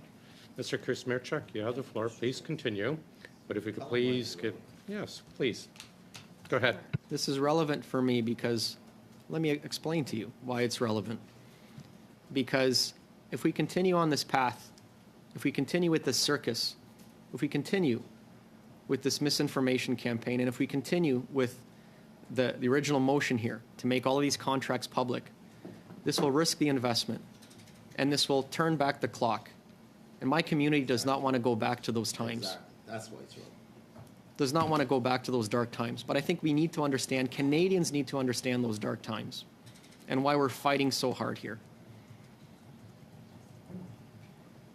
Again, 300,000 manufacturing jobs gone when the Conservatives were in power. Point of order.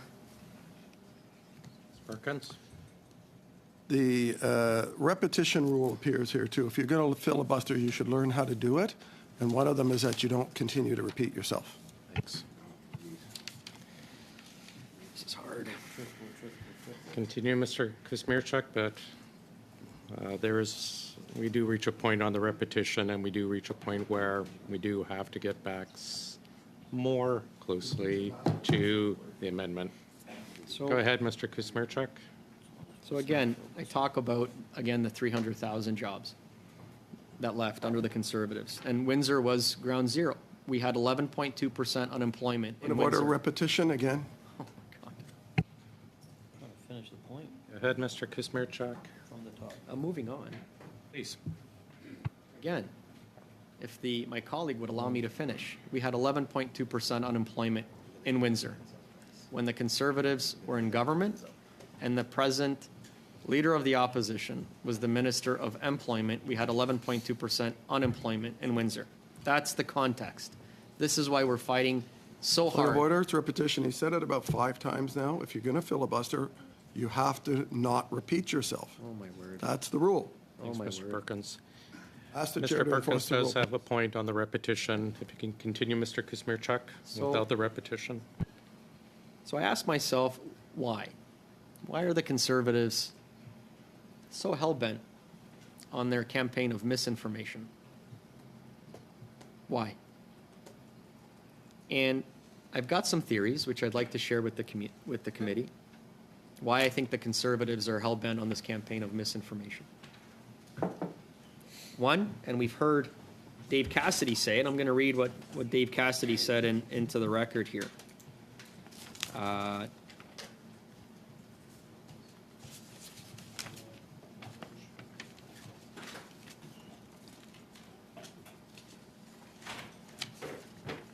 This is important.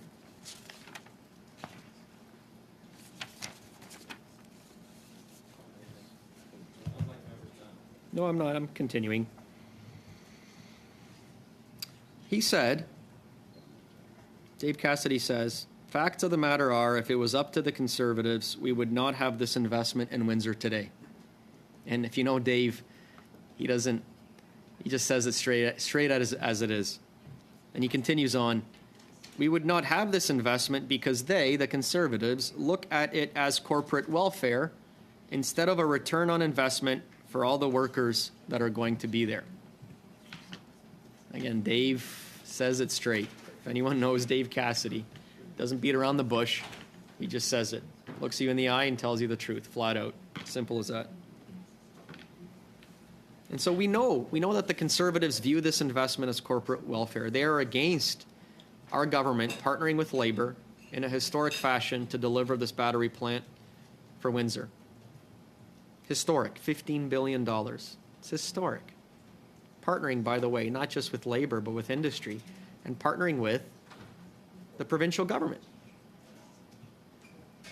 It's remarkable. That's how you get things done, is when you partner. When you work together and you partner, you get things done. And that also means partnering with our Korean partners as well, too. But I also believe that the Conservatives are against this investment because they are against climate change. They don't believe in climate change. They don't believe in climate change. They don't believe in electric vehicles. They don't support our battery plant. They never once said they support the battery plant. Not once in 2 years have they said it. They've had plenty of opportunity. They've had plenty to say. They just never said it. They've never supported our battery plant investment. And they also believe that our electric vehicle battery plant is a threat, a direct threat to the entire existence of the present Conservative Party. Because they don't believe that they're against the belief that we have that you have to have an environmental plan in order to have an economic plan. And when you have an environmental plan, you have an economic plan, and you create jobs. And that's what the battery plant in Windsor illustrates clearly to the rest of the world. And finally, the battery plant in Windsor is a direct threat to the Conservatives because it undermines their entire narrative that Canada is broken.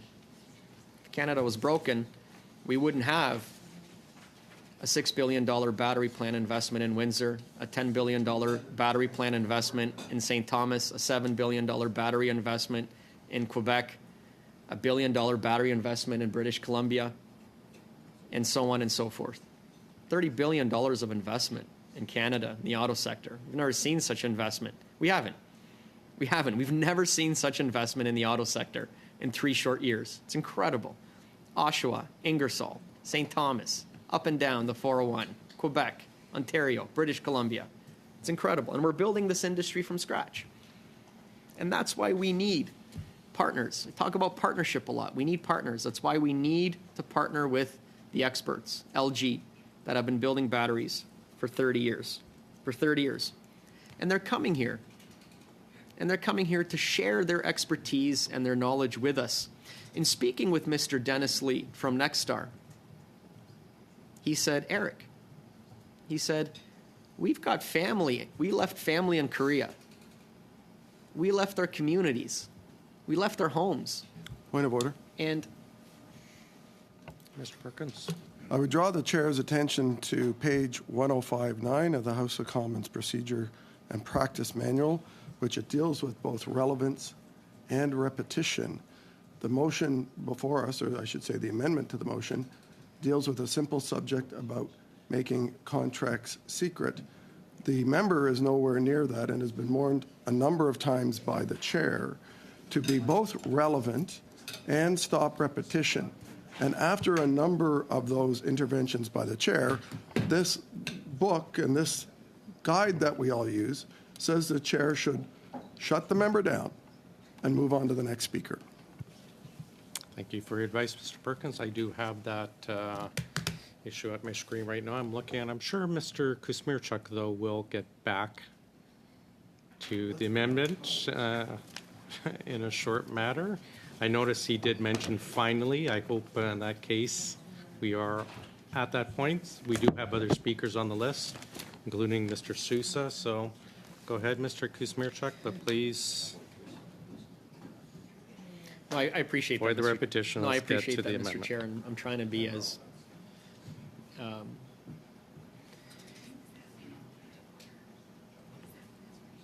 I was speaking about my meeting with Mr. Dennis Lee. Sorry, I'm going to interrupt. Ms. Hatt, when you have your hand up, is that for a point of order or is that to be put on the speaking list? To be put on the speaking list, please, Thank Mr. you. Chair. Go ahead, Mr. Kismer. Thank you, Mr. Chair.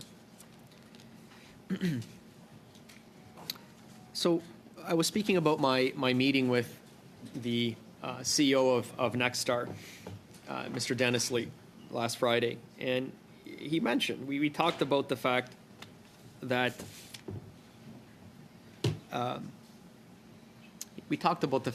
you know, they came to Canada here openly, wanting to partner, build this battery plant, lift our community up, provide jobs to thousands of Canadians. And he said, you know, we left our families behind, we left our homes behind, and their intent is to share their knowledge with Canadian workers, share their expertise with Canadian workers, with Windsor workers, and then to go back home, to transfer that knowledge, and to leave that knowledge in Windsor, and to go back home. That's their ultimate goal, so that it is Windsor that runs the battery plant. It's Windsor workers that drive the battery plant. And I think that's important. And that's incredible. What an incredible partnership that is. And so going back to the amendment.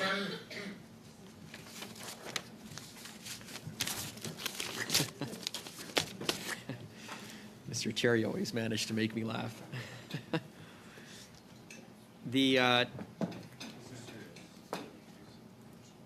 This is about balancing. This is about balancing transparency, accountability, which is what this amendment is all about. It will allow all members of Parliament around this table to look at the agreement unredacted. It will allow Canadians to look at the redacted versions, get the information that they need about jobs. The information is there, and we're proud for Canadians to get that information, because they will see, again, the tens of thousands of jobs that are being created in communities that have gone through some tough times, communities like mine. And I think it strikes the right balance. I think it protects our competitiveness. It protects future investment. I think this is reasonable. It's pragmatic. And I ask my colleagues around the table to support the amendment, because I do believe that it is the path forward. We've worked so hard. We've worked so hard to attract these investments.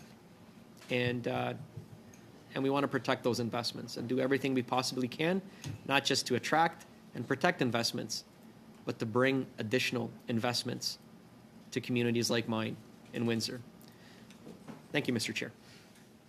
Thank you, Mr. Kusmirchuk. Mr. Genuis, please. Yeah. Mr. Perkins. I'll just say I agree with everything MP Massey said. Okay. Mr. Bierce. Mr. Vierson. I'm good. Okay, Mr. Sousa. So at the heart of this debate is in some respects all about free trade, something I think my opponents across the way would appreciate, having been part of a number of negotiations around North American Free Trade Agreement in the back, and recognizing the importance of the auto sector's relevance to Canada. Free trade is all about ensuring trust in the activities of the Canadian partnership, the Canadian government, and the Canadian provincial areas as well, and the jurisdictions that are part of these negotiations. Free trade is something that I thought the opposition were all in favor of in years past. It doesn't seem to be the case. Certainly it wasn't the case when we talked about modernizing the free trade agreement with Ukraine and ensuring that we continue to support. Sorry, Mr. Sousa. Mr. Sousa, sorry, yes. We have a point of order. Yes. Relevance. This is about whether or not you get access publicly or privately to the contracts, whether the Liberals are trying to hide it or will show Canadians on transparency, not about free trade or his assumptions about what may or may not be in the clauses of a contract he hasn't seen or his minister hasn't read. That is a valid point. If we could get to your amendment at hand. And before we continue, I'm going to suspend for about 2 or 3 minutes to allow for our table assistants to attend to some issues. So 2 or 3 minutes, please, and we'll be right back. Can we request 5 minutes so we can actually make it to the washroom? Mr. Dwyer is requesting 5 minutes to make it to the donuts. So yes, we will grant 5 minutes and not a second longer.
Mr. Chair. So to the motion itself, in regards to the amendment, and the issue around trade is at the heart of the issue that we're dealing with in the motion.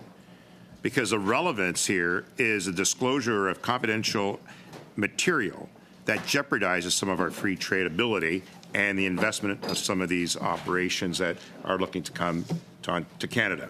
We don't want a repeat of what happened with Avro Aero, for example, under that conservative regime, which did away with an aviation opportunity to grow a specific market, as is this with the EV strategy. This is a new opportunity to build an economic recovery. Thankfully, we're looking at an EV Aero as a result. So this is an opportunity to clean the environment, including getting out of coal. And the member opposite is talking about gas plants. And he is bringing forward another reason why EV is so important, because we want to get rid of emitters. We want to ensure that we keep clean our climate, and this is what this is about. We're trying to invest, and we're trying to attract investments into Canada that provides for clean energy, a whole new green economy. Now, the Conservatives may not appreciate that.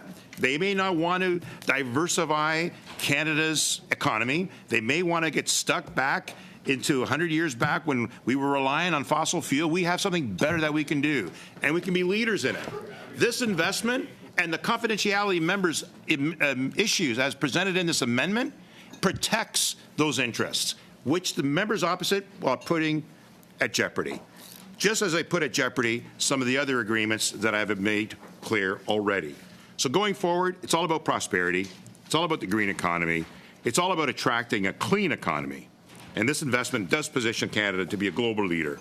To sustain this investment also helps us to sustain a domestic battery manufacturing sector in Ontario. The auto workers are at the heart of the economy. They're at the heart of Windsor. There's two members here in this committee that realize that better than anybody, how important the revival of the industry in Windsor is. And the ripple effect is huge.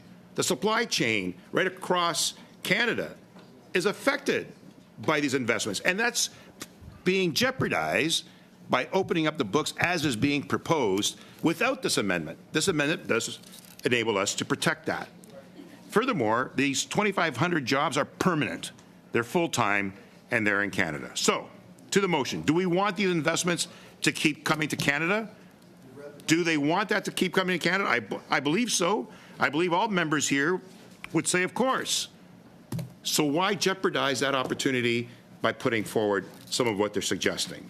Because one of the things that's critical in maintaining Canada's position as a third best location for FDI, foreign direct investment, in the OECD, one of the issues that speaks constantly as a result of why they want to come to Canada as opposed to going to other jurisdictions, why did Windsor win as opposed to, in Canada win as opposed to Mexico or some of the United States jurisdictions. Why was that? Because they want and they believe that in Canada they can trust and they have certainty that the companies have in our economy and our workers, they can trust their skill set and their duty of confidentiality, their duty of respecting business and the interests of the partnership that are being put forward, which the members opposite would jeopardize by not supporting this amendment. Companies' trust in Canada is absolutely vital. Commercial confidentiality is at the heart of this very amendment. We keep that trust by viewing these contracts responsibly. We're not suggesting we don't look at them. We're not saying that. Some of the members opposite say, well, you're not giving us transparency, but we are. We're allowing all of us to review this in effect, and he laughs at the ability for us to review these contracts to protect the interests of his representation as the MP. We all have that duty, and certainly there are parts of it that will be sensitive, and all the more reason we have to take precautions. That's why this amendment is stipulated as such.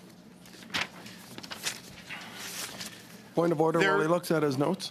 The member is just simply reading his opening speech again, and that's repetition. Mr. Chair, that's not true. He's just making that up again. That's not the case here at all. I don't believe he's making up. If you could just continue, but be I aware. will. In fact, I want to talk about. Allow me to finish. Please be aware of the repetition issue, Mr. Sousa. I'm very sensitive to that as well, and I appreciate the members' concerns about that, because what is repetitive is the fact that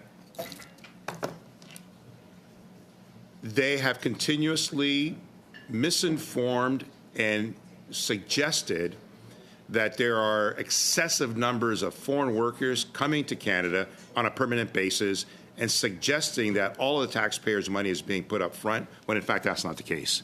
And that's why I think it's important for us to take a look at what Stellantis, in regards to this amendment, is putting forward.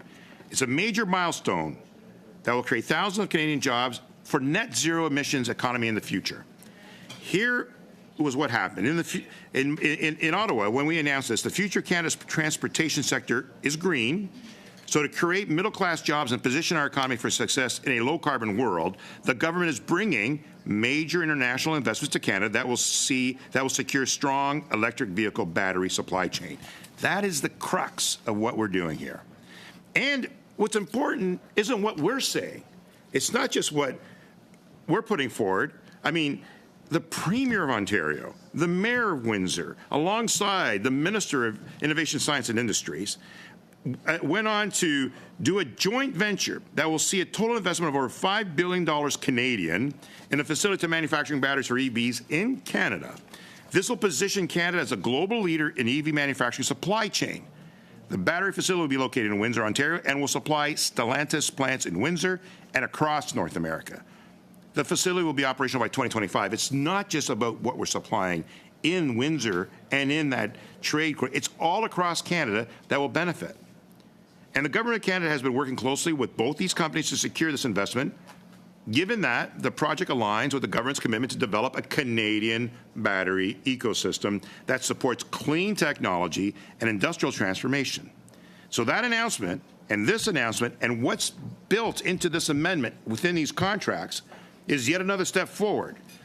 The project, as noted, should create around 2,500 well-paying permanent jobs. More importantly, this investment will not only position Canada as a global leader in the production of EV batteries, it will also support the development and of sustainable domestic battery manufacturing sector in Canada. You know, it's interesting that we hear some of the concerns, and I appreciate that, because we all want to know as much as we can about the impacts it'll have on Canadian economy and on Canada's investment through its position.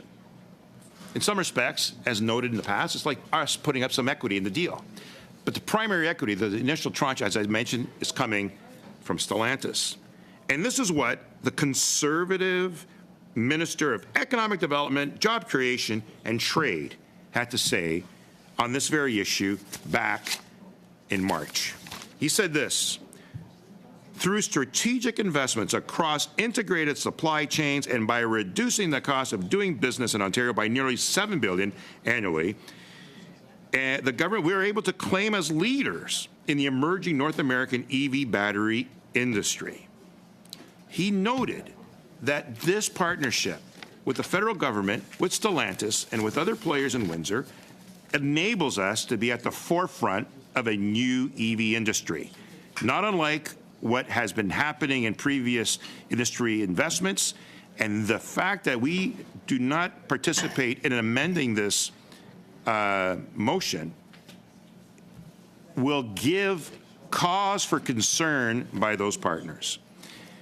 The Conservative Premier of the province said this: the cousins of the members opposite who are trying to jeopardize this very contract, he said this: attracting this multi-million-dollar investment will secure Ontario's place as North American hub for building the cars and the batteries of the future. As we secure game-changing investments, we're also connecting resources, industries, and workers in Northern Ontario with manufacturing might of Southern Ontario to build up homegrown supply chains. Every region of Ontario will benefit with thousands of jobs being created and a relevance to the motion, which is about the secrecy of the contracts, not about a dissertation from somebody else about the battery industry. That's not what the motion's about, the validity of the battery industry. It's about the secrecy. So if the member could stick to the secrecy amendment he put forward and just about why he thinks it should be secret and not public in spending that money, it would be appreciated. Thank you, Mr. Perkins. He does have a point there, Mr. Sousa. Yeah, if you could I'd like to please clarify. get back to your amendment. Yes, I appreciate the member's concern, but the amendment is not about secrecy. The amendment is about disclosure. The amendment is about ensuring that the disclosure is made. It's not in secret. It's enabling members opposite to appreciate what is being put forward. And I can read the amendment to clarify for your benefit that this is not about secrecy. That would be repetition. Then I will continue, Mr. Chair, about the issue as to why the Premier, the Conservative Premier of this province, who is concerned very much about this investment and the notion of disclosing confidential material that puts at jeopardy the very issue. And he says this places Ontario in the future. As we secure these game-changing investments, we're connecting resources, industry, and workers in Northern Ontario. Ontario will benefit with thousands of jobs being created for a stronger economy that works for every region in every region. And Stellantis, who is concerned about this very issue. You're putting them on notice. You're giving them the risk of disclosure that you'll benefit from seeing. Remind everyone watching, the members in this committee will have the right to review the documents. Will have the right to see it, to protect the interests of the taxpayer and of Canadians. They'll have the opportunity to feel and see exactly what's being put forward. And Stellantis, it says this, is Windsor's largest employer right now and has a rich history in the community. Chrysler began the operations in the community in 1928 and employment generation of Windsor and Essex in their facility. They said, with this announcement, we're securing the future for thousands more local workers and securing Windsor's strategic location at the home of Canada's electric vehicle future. Let's be mindful. This investment is the crux of enabling that EV future, right?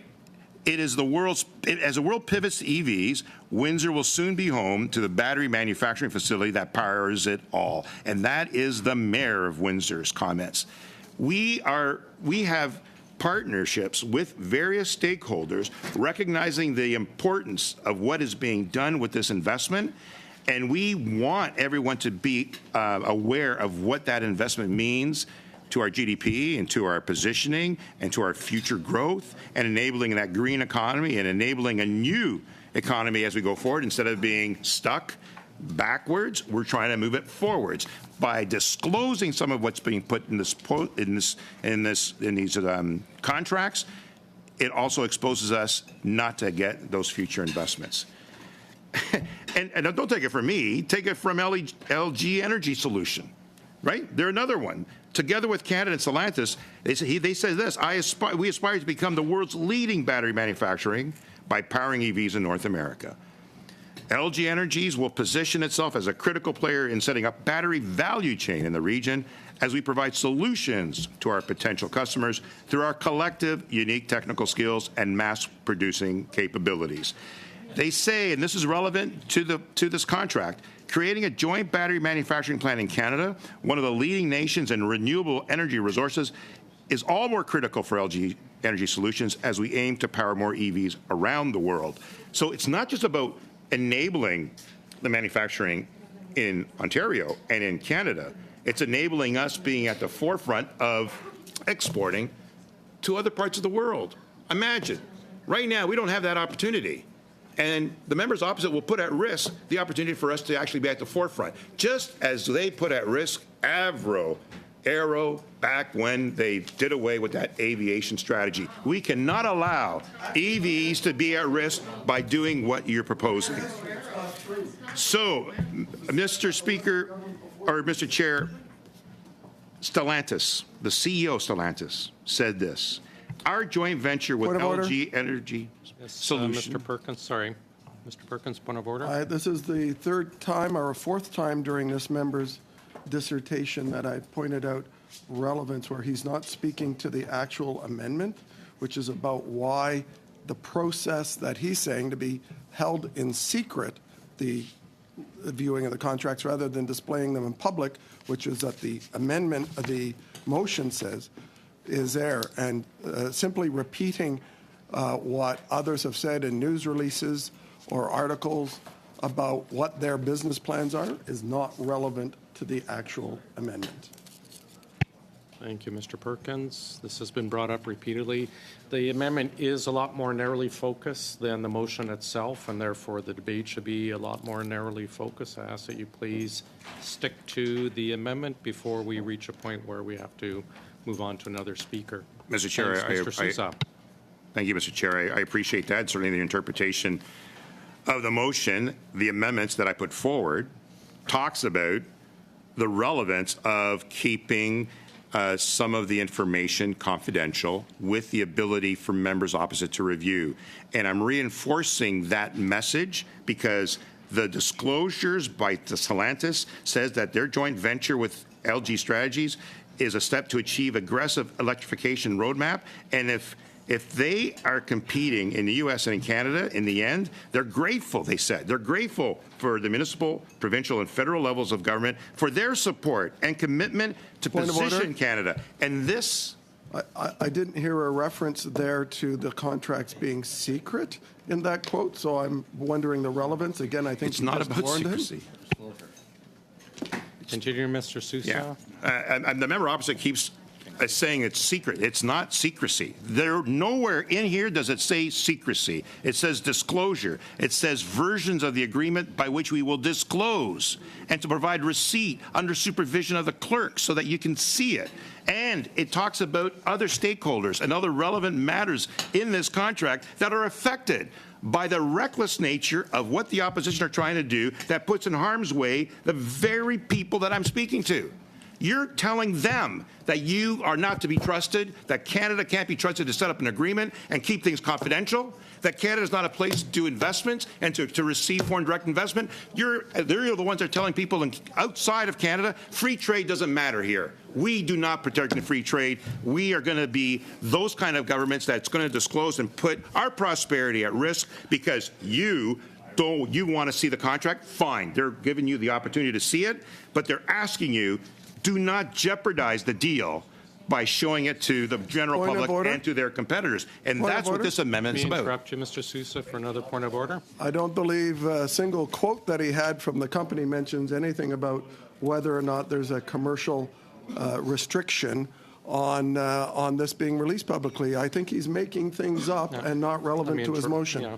I am reading your motion, Mr. Sousa, and you're not actually referring to it, or your amendment. You're not referring to anything in your amendment that you just stated. Could you please stick to your amendment, please? Mr. Chair, this is all about my amendment, and I'm not trying to challenge anyone here. I'm trying to. Given the fact that I put the amendment forward, I recognize the purpose of the amendment. And the purpose of the amendment is to provide some confidentiality. That is what I'm talking about. And that is what you're putting at risk. And LG Solutions, Energy Solutions, the leading global manufacturer delivering the advanced lithium batteries and electric vehicles here in Canada, they're suggesting that this investment occurs because of that trust. Stellantis, the leading global automaker and mobility provider, to offset some clean and affordable solutions, they're adopting this because they can trust us. Details of this agreement are subject. No, sorry, I'm going to interrupt you here. Those at the back of the room on all sides, I realize this is captivating for everyone and probably the 4 or 5 people watching on CPAC at home. But if we could have, I know, if we could take any conversations outside, it is also especially difficult for those listening on translation. So, Mr. Sousa? Mr. Chair, you are being generous. I'm not sure how many people are actually watching this.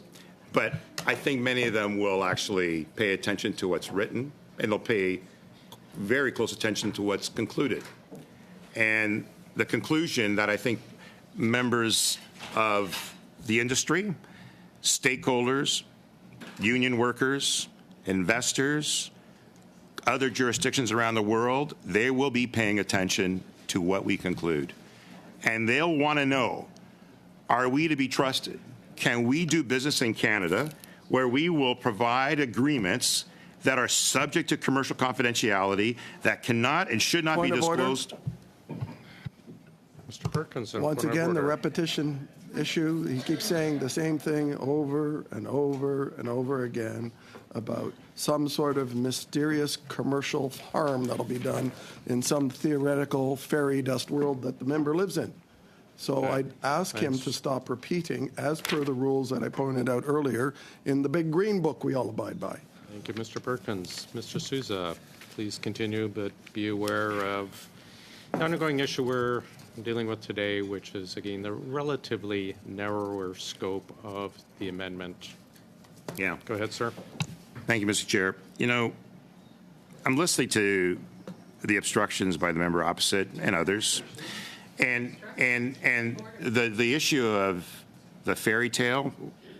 This is a serious matter, and the amendment that I've put forward is a serious matter, and the member opposite is suggesting that this is a fairy tale. This is real jobs, real investments, real money, real economic growth. We have now been able to achieve tremendous amount of investments and foreign direct investments that otherwise wouldn't have happened if we weren't there negotiating and supporting it. The member opposite doesn't like to hear that amendment that provides the ability to review the documents while still maintaining confidential information, confidential in the end, is at the heart of the issue. And he wants to suggest otherwise. And I say once again that the partnership in this is not just the government of Canada having a contract with foreign workers or foreign companies who are bringing in skilled set and in building construction to the tune of $3 to $5 billion of their money first. It's more than that. And the agreements will specify some of that. And we're going to give the opportunity for that to be reviewed, but with sensitivity around its confidential matters. And that is why I'm reaffirming in my discussions here what it is that LG Energy is saying, what Stellantis is saying, what the Mayor of Windsor is saying, what the union leaders are saying, what the Conservative government of Ontario is saying. And the details, because they're confidential, they need to do its due diligence to have that completed before disclosures. Disclosures will occur. But plant constructions are scheduled to begin later this year, with production operations planned to launch sometime in 2024 and the facility to be operational by 2025. We don't want to jeopardize that opportunity. And to say that somehow this is all fairy tale is at the crux of why the amendment has been put forward, because it's about dealing with the facts. The fairy tales and the fairy dust that's sprinkled around this deal is manufactured through innuendos and misinformation, and it's unfortunate that it is done in such a way to dismantle and jeopardize those very jobs that are coming to this country. And the member opposite has suggested that things are broken, that there's nefarious activity, that somehow all of these negotiations were done on the back of an envelope. I have no idea where he's getting his information. We will provide that information. The amendment enables that to occur. And I would encourage us to be sensitive about the confidential matters as a result. So, Mr. Chair, I have restated, and I don't want to repeat myself for the benefit of the member. I don't want to reaffirm that, but let's bring it into another context then, for the benefit of the discussion around this amendment and around what we're talking about. If we look at all of our different ridings in our homes and in our different jurisdictions, right across this country, The supply chain that comes from this investment and the enablement of this investment in Windsor, in Hamilton, and in other parts, in Northern Ontario, where we're doing some of the mining and efforts for this battery operation, has a huge pickup for Canada. And there are ripple effects that are not even based in this contract, which we know the economic benefit will occur. And I just implore us to be sensitive to that too, and to think long term. Avoid election cycle politics, please. Stop considering this as what you're going to do tomorrow for your YouTube hit, or what you're going to do for your social media, what kind of partisan stuff we're going to do. Forget that for now. Consider what it really means for your future generations, your children's future, your grandchildren, what it means for Canada to be at the forefront of a new economy and a green economy. Do not put at risk. Allow this amendment to proceed in a way that protects those confidential matters. You have a duty and a responsibility to do that. You are the member and representative, not just for the Conservative Party or the Liberal Party. You are a representative for Canada, and you need to do what's right, and this enables us to do what's right for that reason. And, Mr. Chair, I will take a break for now. Thank you. And when you were saying you, I assume you were meaning Yes, me. I So meant you, yes. Mr. Chair. Yes, I will be worrying about Mike's future. Next up is Mr. Shawari, please. And then we have Ms. Atwin, Mr. Kusmirchuk, and then Mr. Berthold. Go ahead, sir. Thank you, Mr. Chair. And I want to ask for my colleagues' indulgence for about a minute or two, so we don't have the relevance conversation, because in my initial intervention, I talked about 5 elements. I talked about the willing partner. I talked about the transparency and the way we are being transparent. I talked about the fact that we need to keep the integrity of the process, and I talked about the accountability, and I talked about the fact that the hiring plan submitted to the government of Canada during the process of incentive negotiation is available, regardless whether we're going to look at it as a redacted or unredacted. So it has come clear to me that this conversation, which initially started as, oh my God, we're going to lose 1,600 jobs, and all these jobs are going to be taken over by, foreign workers. I think that mess has demystified, and now we've realized, oh my God, there is a hiring plan, and this hiring plan is actually talking about some labor, some expert coming in on a temporary basis to train our guys to implement, make sure the system is safe, and they're going to move away. Now, so what is left? What is left to talk about is why the contract. Why don't you guys want to publicize the contract? Why don't you want to have it open? Well, that's where the other element and the 6th element comes into place, and that element is responsibility. And what is that responsibility?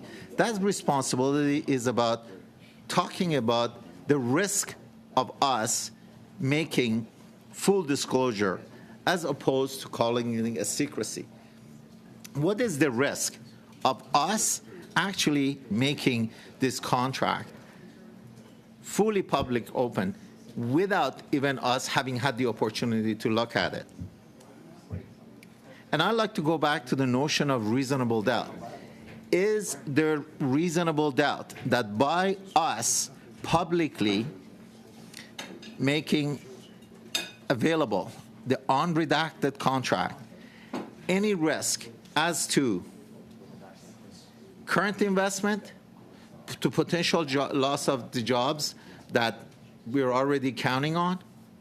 Also, I want you to think about the fact that are there other investments and are there other negotiations ongoing that potentially could be put on pause, that move Canada from the leadership position that they are in, that brings doubt to the countries and to the organization who have consciously made the decision to come to Canada and invest, and they're in the process of negotiation. What are they going to think? what are they going to think?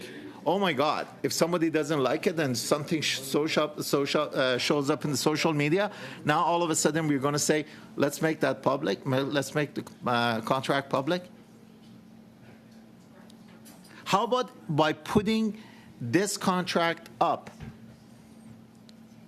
those negotiations that there are going, potentially those negotiations that are ongoing, would look at the terms of the contract and say, oh my God, we are not competitive, or we should be more competitive, or we are way too competitive. So there is a risk.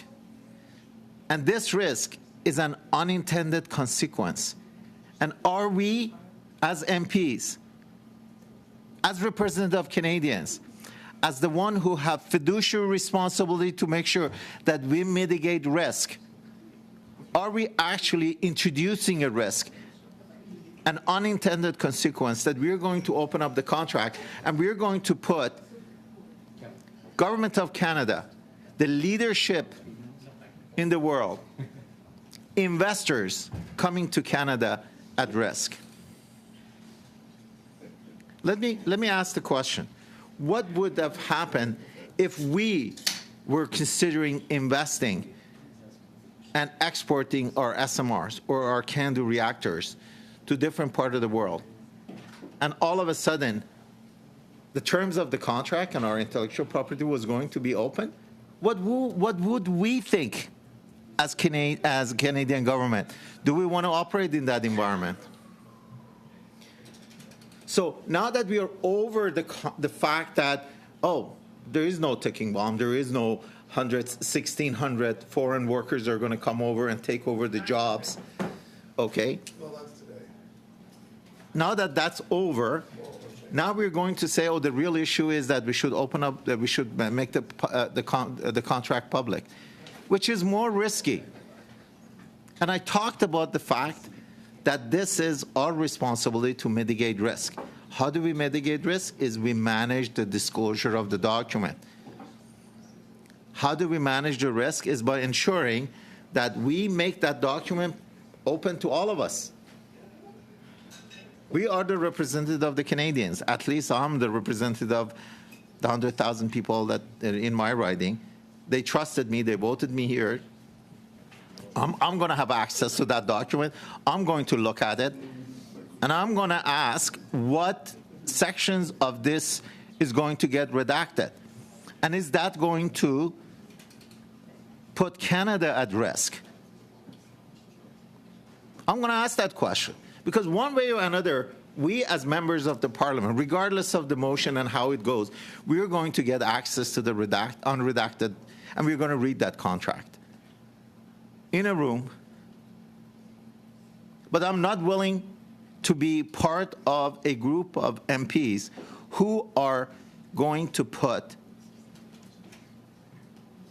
interests of Canada and interests of Canadian workers at risk by not thinking about unintended consequence. I'm not going to put the fact that our government proactively may be negotiating other terms, other battery plants. How about if you're negotiating on technology around carbon capture? Mr. Perkins? Excuse me, We just had the last 2 or 3 minutes is total repetition of what he said in the first few minutes of his speech. He's going back to these theoretical With things. all So due respect, I Let would him- invoke the repetition provisions of page 1059 of the Big Green Book that you're not to repeat when you're filibustering. thank you. Mr. Shari? Thank you, Mr. Chair. I do disagree with my colleagues. I am trying to highlight various risks that's associated with a position that the rest of the colleagues opposite are taking. And I'm trying to give examples of what this risk means and how it's going to impact. The impact at the end of the day is about the fact that the risk of exposure without us initially reviewing it is high. And I'm asking, let's raise reasonable doubt. Let's look at the fact that there are reasonable doubt that if we go back and make public an unredacted document, we may run into the risk of nullifying a contract that exists and putting 2,500 jobs plus 1,600 jobs that is making the plant. The plant in a month, in a week, is about ready to install the machinery. Are we ready by taking that risk? Is my colleague across the aisle, which I listened to very carefully and very tentatively, when he was talking about passionately about the jobs in Windsor, is he willing? MP Massey, are you willing to put those 2,500 jobs plus the 16 jobs at risk as a result of an unintended consequence? Do you believe there is reasonable doubt that by us publicly reviewing an unredacted contract, there is a reasonable risk? And that's going to be the issue. That's the heart of the issue. That's the heart of the amendment. The heart of the amendment, now that we got rid of that there is no labor, ticking bomb, is the fact that Point of order. We have to be responsible. MP Massey to answer the question he posed to him. Mr. Massey will eventually have his turn. Yes, thank you. And I'm not sure if Mr. Shorey wants to go down that road. But yeah.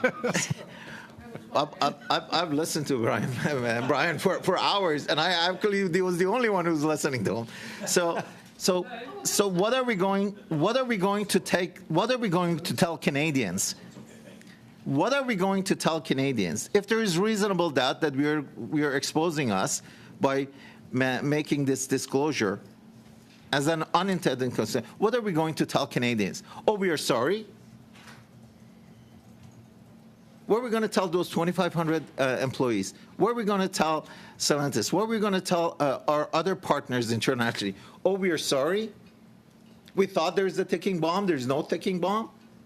There is no international laws anymore because we decide to choose that we want to respond to an article from CBC or, I don't know, social media post or something like that. Is that what Canada has come about?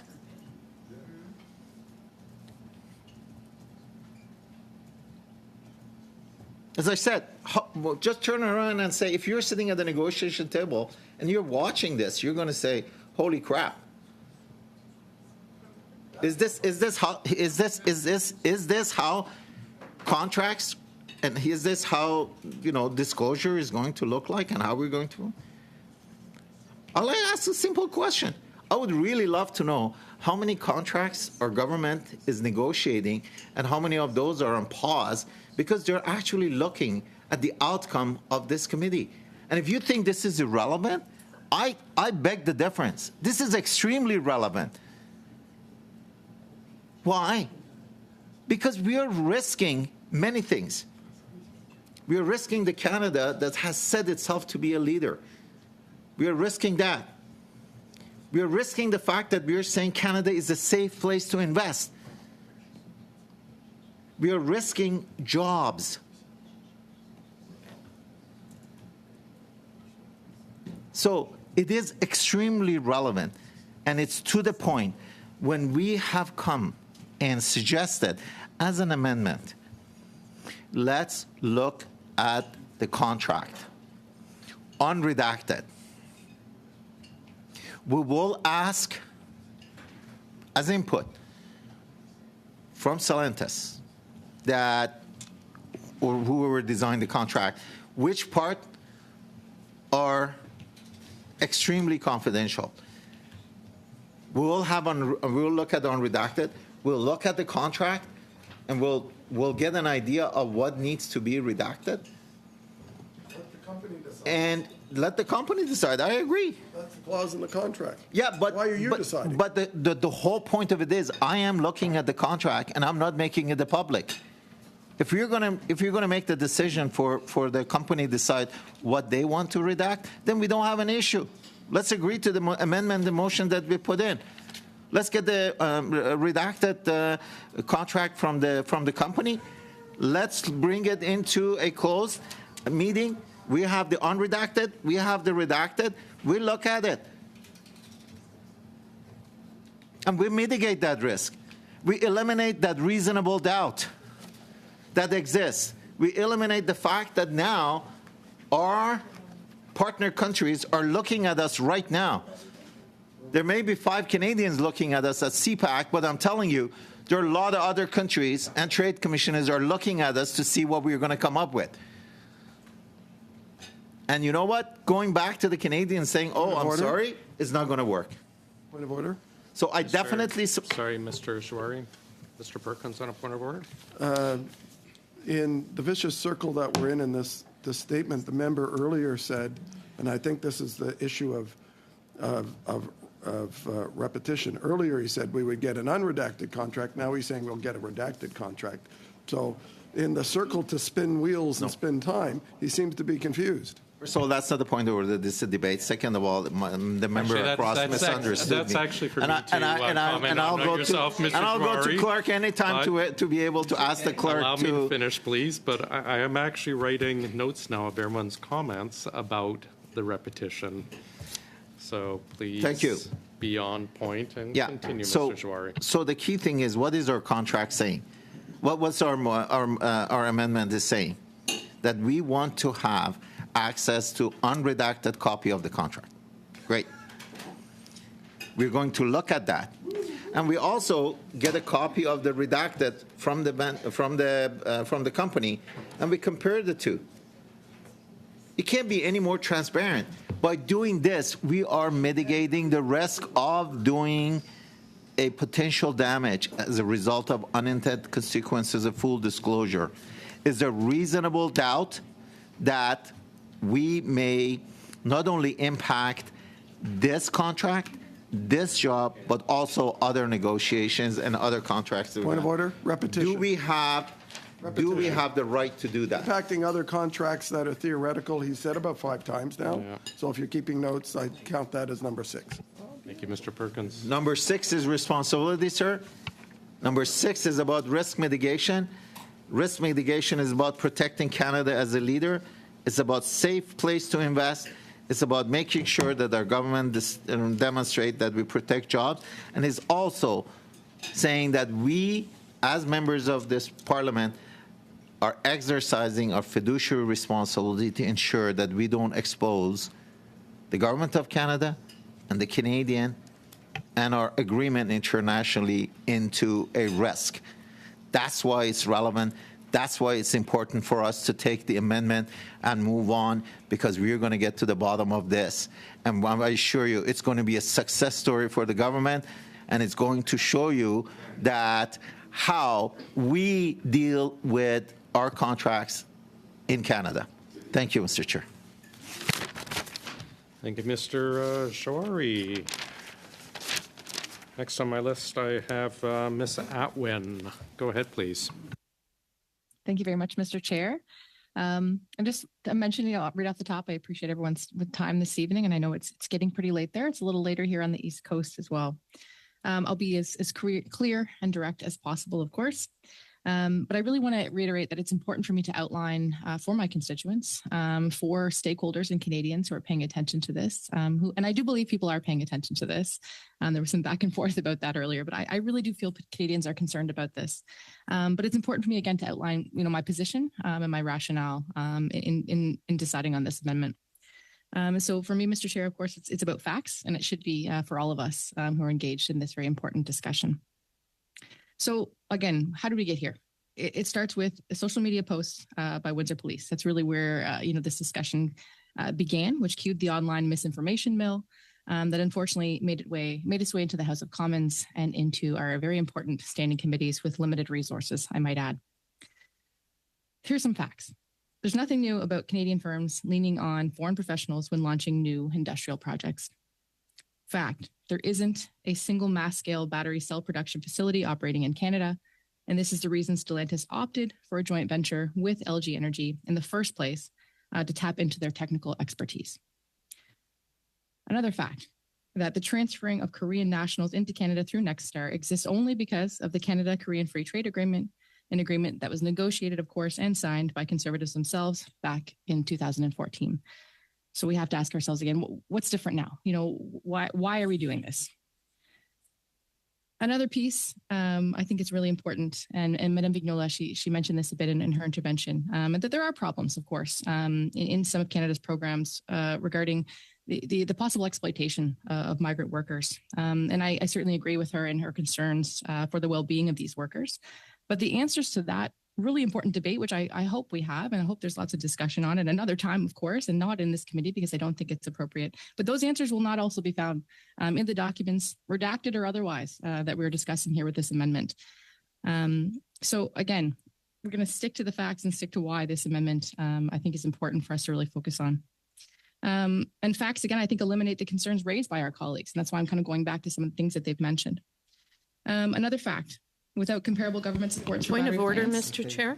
Sorry, Ms. Avlin, we have a point of order. Go ahead, Ms. Finley. I don't understand the relevance of the members' interventions. We're not talking about the abuse of temporary foreign workers or whatever it is she's talking about. I don't see that it's relevant to this amendment. Thanks. Ms. Atwin, if you could stick to the amendment. Colleagues, I've brought this up several times. We seem to be debating the main motion and not the amendment. If we continue down this road, I think we should, I'll stop recognizing people. We can get to the vote on the amendment. If we could please stick to debating the amendment, and then we can use all of these arguments, I'm sure, for the motions itself. Ms. Atwin, please go ahead. I realize you're probably going to summarize a couple things in advance and then get to the amendment itself, but if you could please do so forthwith. Certainly, Mr. Chair. And again, it's important for me to, again, outline my rationale. And I know that Ms. Finley wasn't in the room earlier, and that's when one of our colleagues actually raised that specific point about the well-being of temporary foreign workers, which I wanted to address in that comment. Point of order, Mr. Chair. All right, we'd have a point of order. Go ahead, Ms. Finley. If I had been in the room and her colleague had mentioned that, I would have made the same point of order about relevance. It isn't for someone speaking to an amendment to talk about what someone else said that was also irrelevant to the amendment. Thank you. Thank you. Ms. Atwin, go ahead, but please, a lot of us, whether we've been here in the room or not, the important ones, which is eventually Hansard, will be recording it all. So we do not need a repeat, but please go ahead.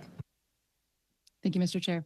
And certainly so much of this conversation focuses on workers. And that's really where my approach tonight right now is actually on. And so I really want to point out again another fact, that there has been one temporary foreign worker permit issued and advertised, which of course, again, led to a lot of the discussion that led to the original motion and of course our amendment, which is all irrelevant. And so, when a temporary foreign workers permit is issued, a labor market impact assessment permit requires temporary foreign workers is only issued, again, if the company can prove that eligible Canadian workers are not available for that job.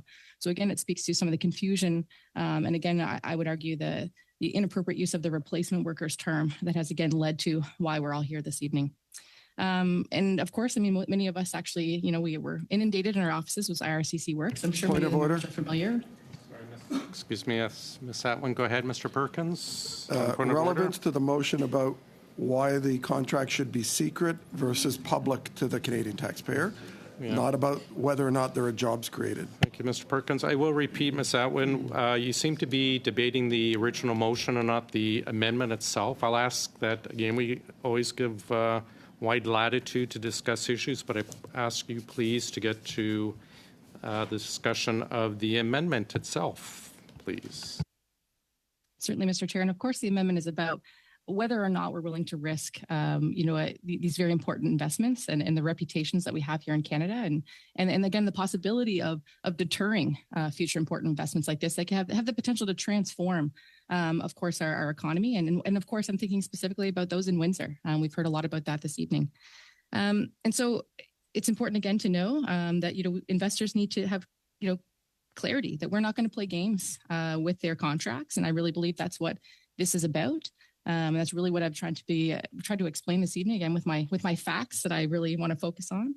And so for me, again, this is about games, and I find it incredibly reckless, and I don't want to participate in those games. And so I certainly support this amendment, which allows our committee members to have access to the information that they seek. We really want them to have good peace of mind. I think this is about good governance. It's about all of us representing our constituents the way that we would want them to know they're represented with is in the interest of transparency and accountability. And so I think it's incumbent upon all of us to come together and see that this is the path forward, is that we look at the information, we can do it in an appropriate setting while, again, protecting the interests of this, again, very, very important and transformative contract. So again, at the risk of being repetitive, Mr. Chair, I think I'll leave it there. Thank you very much. Thanks, Ms. Atwin. Mr. Kuzmierczak, please. And then we go to Mr. Berthold, then Mr. Massey, then Mr. Sadhu, and then back to Mr. Souza. Thank you, Mr. Chair. And I want to talk about an issue that I believe is central to this discussion and to this amendment, and that is the issue of intellectual property rights. We talked a lot about public trust. We talked a lot about trust. And it is important, I believe, that when companies partner with the federal government on major investments like the $5 billion battery plant in Windsor, or the Northvolt battery in Quebec, or the $1 billion battery in BC, the companies that are doing business and that are partnering with Canada need to have trust in the federal government, in that partnership. And I believe that we talk a lot about what we're protecting in some of these sensitive contracts. And I believe that one of the central considerations is intellectual property rights. And intellectual property rights can be, for example, patents. It can be copyrights. It can be trade secrets, for example. And that's important because the businesses enter into an agreement or a partnership with the federal government, and there's an expectation there that that information will be protected. I'm proud to say my dad, who's retired electrical engineer, he worked his whole life in the automotive industry. He worked for a large manufacturing company. Point of order, Mr. Chair. Sorry, Mr. Kuzmierczak. My dad was an electrician, not an electrical engineer, but I don't see any relevance to what our fathers did for a living to the amendment before us, nor do I see, speaking as a lawyer, any suggestion that intellectual property rights would be relevant to this discussion. There's no diagrams, there's no schematics. This is a contract, and there is no intellectual property rights in the wording of a contract. Mr. Kuzmierczak, go ahead, but again, I implore everyone to stick to the amendment as you started out with. Yeah, Please go ahead. Well, the reason I raised my father in being an electrical engineer is because he had actually devised a number of patents, a number of things that were patented by the company that he worked for, and so they were actually registered with the United States Patent Office, and they are Point of order, they're Mr. hanging in our Chair. house. Point of order. Mr. Kuzmierczak, there's point of order. Probably everyone here knows what a patent is, knows how you go about getting a patent or why, but that has nothing to do, I would suggest, with the relevance. Well, Mr. Sadhu, you can find out by a Google search. It is not relevant to the amendment before us. That's what we're debating. Okay. And Mr. Kuzmierczak, go ahead and on the amendment. No, I appreciate that, and let me just finish my thought here before I. Before you go, we're getting a bit noisy in the back again, folks. You're missing a lot of riveting information. I'm sure you want to pay attention. And Mr. Chair, and I just want to ask, our colleagues in the opposition are basically throwing out points of orders like candy here. Is there a quota? I mean, there's got to be a quota here because every 2 minutes we get interrupted. We can't seem to finish our thoughts here.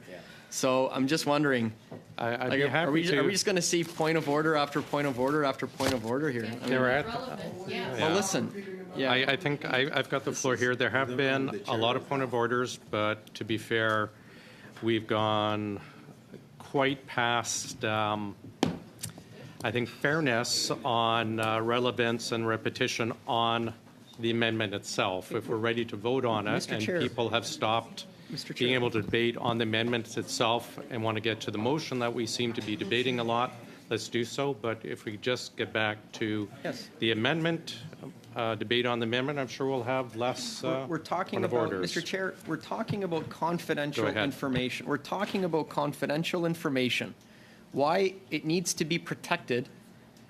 We're talking about sensitive information. We're talking about competitive information advantages. And that's why we're talking about intellectual property and trade secrets, which companies do not want to share with the rest of the world and specifically with their competition.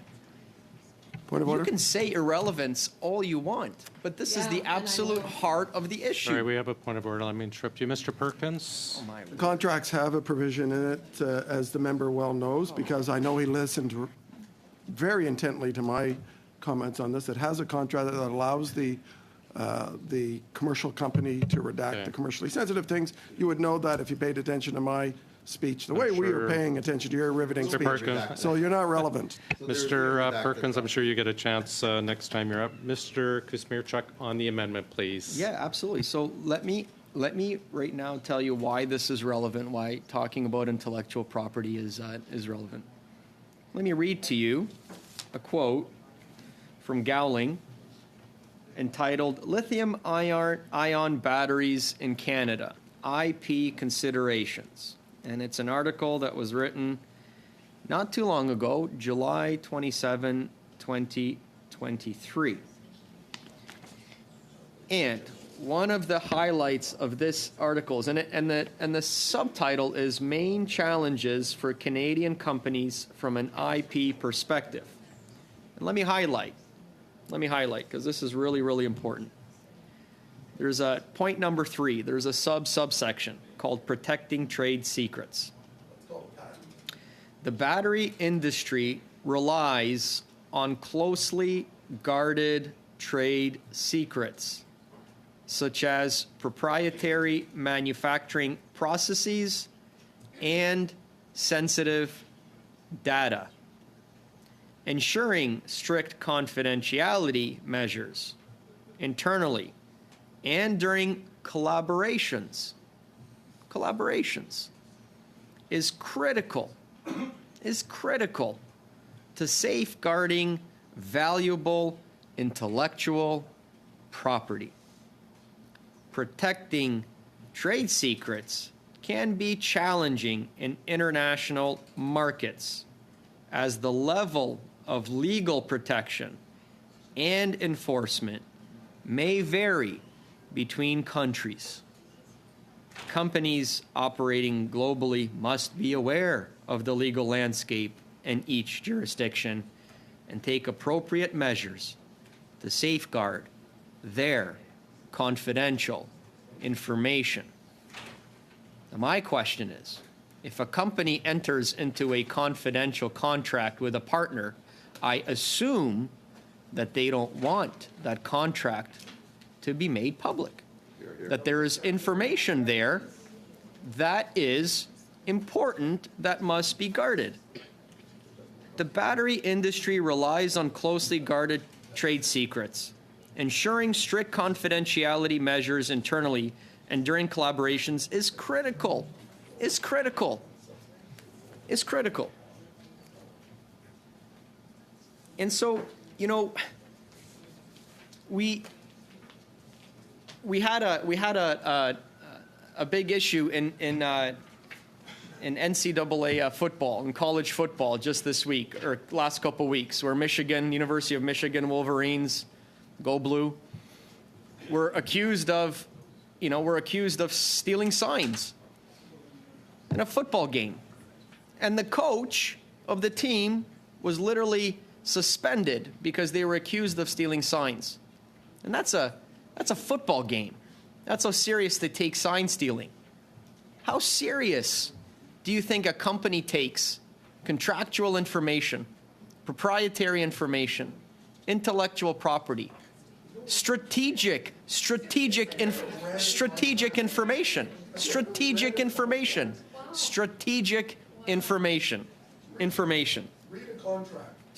information. Perkins, let him speak. And I read to you that companies pay very close attention to how secrets and confidential information is guarded in a jurisdiction. Do you think Point of order. that a company Repetition. He keeps circling the block on the same issue about some mythical intellectual property which never makes it Mythical into a intellectual contract, property. Oh, my which word. never makes it into a contract about how much government subsidization is going to happen on a battery. So I would ask that repetition rule be enforced. Since he doesn't seem to come up with any new arguments, he said this one for the last 15 minutes from his dad's property Okay. right through to. I get the gist, Ms. I'm Perkins. I'm circling. Ah, Mr. Perkins, my goodness. Chuck, on the amendment? Yes, on the amendment, dealing with contracts, confidentiality, the importance of being responsible with information. It's exactly what we're talking about here. And if Canada is seen as a serious partner, if Canada wants to be seen as a serious partner, Point of order, repetition. Continue, Mr. Kuzmierczak. Point of order on a point of order.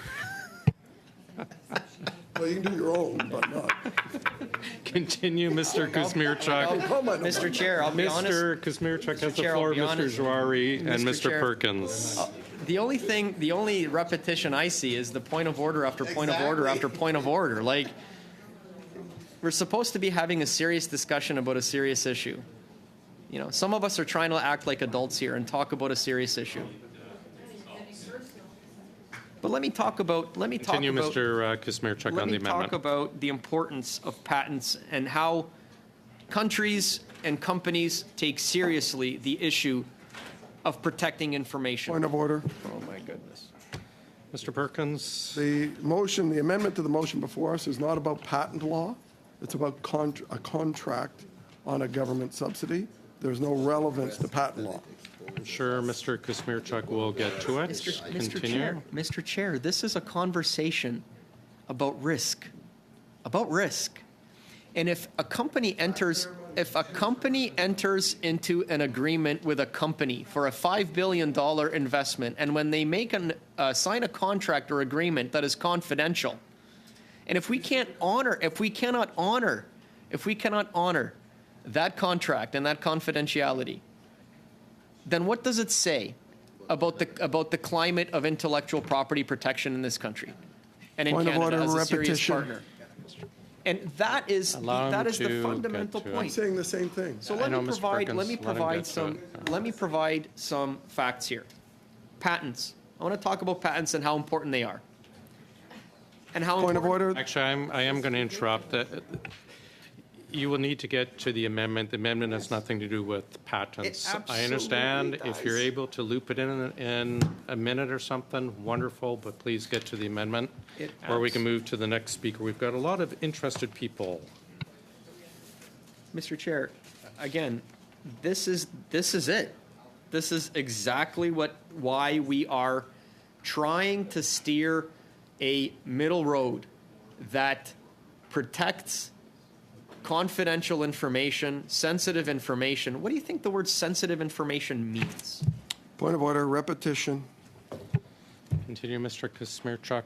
This Mr. is- Perkins, allow him to go, and I will interrupt him if I believe it's repeating. Continue, Mr. Kuzmierczak, but please get to the point. This is the point. I want to highlight how important confidentiality is to some of the countries here. China issued 1.58 million patents last year. U.S. was second on the list with 503,000. Japan, 405,000. Number four was the Republic of Korea at 272,315 patents. I would suggest, Mr. Chair, that our Korean partners, LG, care about confidentiality. They care about keeping certain strategic information confidential. This is a country that is ranked number 4 in terms of patents. And I already mentioned that on batteries alone, LG has 24,000 patents. And it is important to them when they do business in a jurisdiction that it's a jurisdiction that takes confidentiality seriously. And we do. There's other considerations that we have to look at as well. What else is inside those contracts? It could be intellectual property. It could also be industrial design. It could be industrial design, industrial plans. It could be blueprints. It could be blueprints. It could be blueprints. We don't know. It could be Point of order, partners. Mr. Chair. Yeah. Point of order. It is my understanding that in testimony at this committee, it was confirmed that this contract very much mirrors the contract on the Volkswagen deal that this government went into. There are no designs, there's no intellectual property, there's no patent information. None of this is relevant to this contract. Well, I appreciate that, Mr. Finley, but Ms. Finley, you, is Ms. Finley, but you have not. Mr. Yeah, Kuzmierczuk. No, I appreciate that, I but know- Mr. Ms. Finley, I don't. Colleagues, please. I don't feel. Colleagues, please. I Mr. don't- Kuzmierczuk, if you could just continue on, please. With and not all due address- respect, my honorable colleague does not know the contents of that contract, and I am not willing to risk a $5 billion investment in my community because of that. And so, yes, there are certain things that I'd like to safeguards that I'd like to put in place because I'd like to make sure that we are not putting a $5 billion battery plant in my community and 2,500 jobs at risk. And that's why I take this seriously. So I talked about partners and suppliers and business operations. These are all important pieces of information that companies want to keep close to their vests. This is important. Not only do companies want to keep their strategies close to their vest, but so does the federal government. And why is that important? It's important because the federal government, when they are negotiating with businesses and trying to bring them here, the federal government also has a strategy. And providing our strategy, revealing our strategy to the world completely weakens our negotiating powers. It weakens significantly our negotiating power. Why? Why does it do that, showing our hand? Because other jurisdictions can then adapt. So I'll give you an example. We succeeded in landing the Stellantis battery plant, and there are things in there that talk about what our strategy is. What are some of the incentives? What are some of the things that we used, strategies to bring that company to Windsor? Could have located in any jurisdiction in the world. It chose Windsor. Other jurisdictions lost out on that investment. Michigan, Indiana, Ohio, Mexico. Other jurisdictions that fought hard to get this investment, they lost out. You don't think that they're looking at every possible angle and advantage to see what adjustments they need to make in order to be able to lure that battery plant, that same battery plant away, and also lure other investments away as well?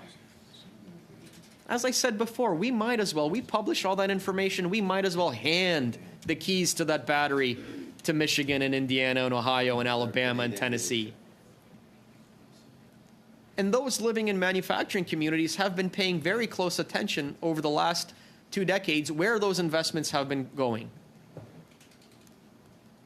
South of the border. They've got advantages. They've got advantages there. The states, the American states, federal U.S. government, unlimited resources. And they go hard after every investment. And we're willing to give them the playbook. We're willing to give them our signals. We're willing to give them our signals, is what you're saying. It's the IRA, that's all you're copying. This isn't funny, Mr. Perkins. This is not funny, sir. This is not funny. No one in my community is laughing about this. Point of order. This is serious. This undermines... Sorry, let me interrupt. Point of order, Mr. Perkins. Please make it quick. No one's laughing at the need for jobs. What we're laughing at is the weak, subjective arguments that you're making about United States, which has nothing to do with the motion before us. Thanks, Mr. Perkins. This is everything. If you could resume, I will note you're starting to get into some repetition again with the discussion with the states. If we get to the amendment, please. It is important. And it's not just the auto industry. It's not just the auto industry. You don't think that there's shipyards in Quebec that receive federal funding that are looking to get international contracts. Mr. Kuzmierczak, hold on one moment. Point of order, Mr. Perkins. This is about the 4 auto contracts. It has nothing to do with that. This has Absolutely broader nothing to do. implications, Mr. Perkins. You have to stick to the motion. Broader implications. Please bring it to the motion. Yes. Or the amendment, rather. Sorry, Sure. not the motion. We are looking at revealing contracts for 4 manufacturers related to the auto sector. You don't think that other industry partners are looking at this and that are concerned about the precedent that's being set here? Shipyards, Quebec, dealing with sensitive military information because they have military clients. And how would they feel? How would they feel if all of a sudden on a $5 billion contract we revealed a confidential agreement and contract? I don't see Irving or Davy or others publicizing their contracts and their information so that their competitors can get a competitive edge. What are we doing here?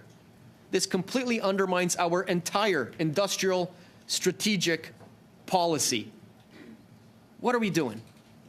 Shipyards, naval ships, aerospace. You think automotive jealously guards its patents and trade secrets and information?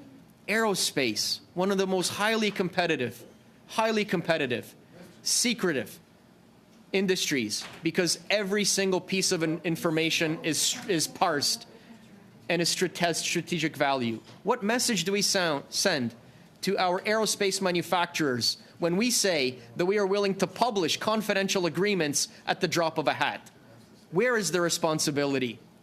Where is the responsibility for those workers who would be impacted? Shipyards, aerospace, automotive, manufacturing. Are we serious partners for manufacturing in this country?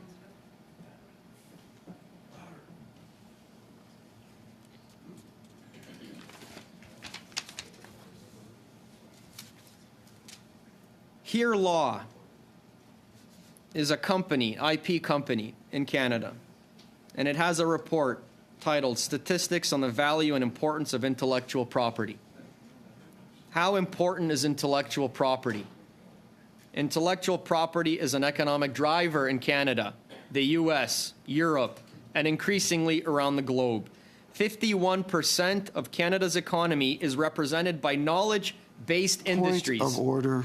Not reading a patent document, there is no mention of the word patent in the amendment to the motion. My word. Use your imagination, Mr. Perkins.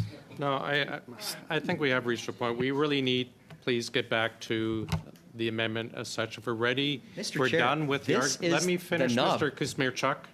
If we're done with discussing the amendment, then we can vote on it and get to the motion that everyone seems to want to debate today as opposed to the amendment. Can we please get to the amendment? And I'm happy to read it out again, but it seems very specific about restricting access to the contracts in camera for a very short period. Can we get to that motion, please, or that amendment, please? Mr. Chair, I would like the clerk to weigh in on this argument of repetition and what exactly, if I can understand, because I see that argument being used over and over. I'm trying to understand, and maybe the clerk can provide me information. What does that mean, repetition? What does that mean? I'm asking the clerk to clarify what is meant by repetition, because you cannot pose questions directly to the clerk. I'm happy to address Chair, it and pass please. it over. No, I'd like to read continue speaking because I do have some more things to say. But I'd like to know what repetition, in your mind, Mr. Chair, means. I will read from the Big Green Book, as it's referred to. The chair may, at his or her discretion, interrupt a member whose observations and questions are repetitive or are unrelated to the matter before the committee. The member in question persists in making repetitive or off-topic comments. The chair can give the floor to another member. It's something that at my discretion, we always allow things to stray, but we should be on the amendment. There's a lot of things with a lot wider scope on the motion itself, and it seems people are determined to debate the motion and not the amendment to the motion. I'm very happy if we wish to vote on the amendment and we can move to the motion that everyone seems so preoccupied with. Until then, we are on the amendment. Mr. Chair, I appreciate that, but I don't understand how you can rule that talking about protecting confidential information is not relative to an amendment that wants to protect confidential information. This is incredible. We're talking about the importance. Why is it important to protect confidential information in a manufacturing industrial setting? And I'm hearing that it's not relevant to an amendment that's trying to protect confidential information? What kind of Kafkaesque discussion are we having here? I don't understand. If you look at the motion, the amendment itself, I'm happy to read it. Please. It talks about when documents are received from the clerk, they're available, clerk's viewing.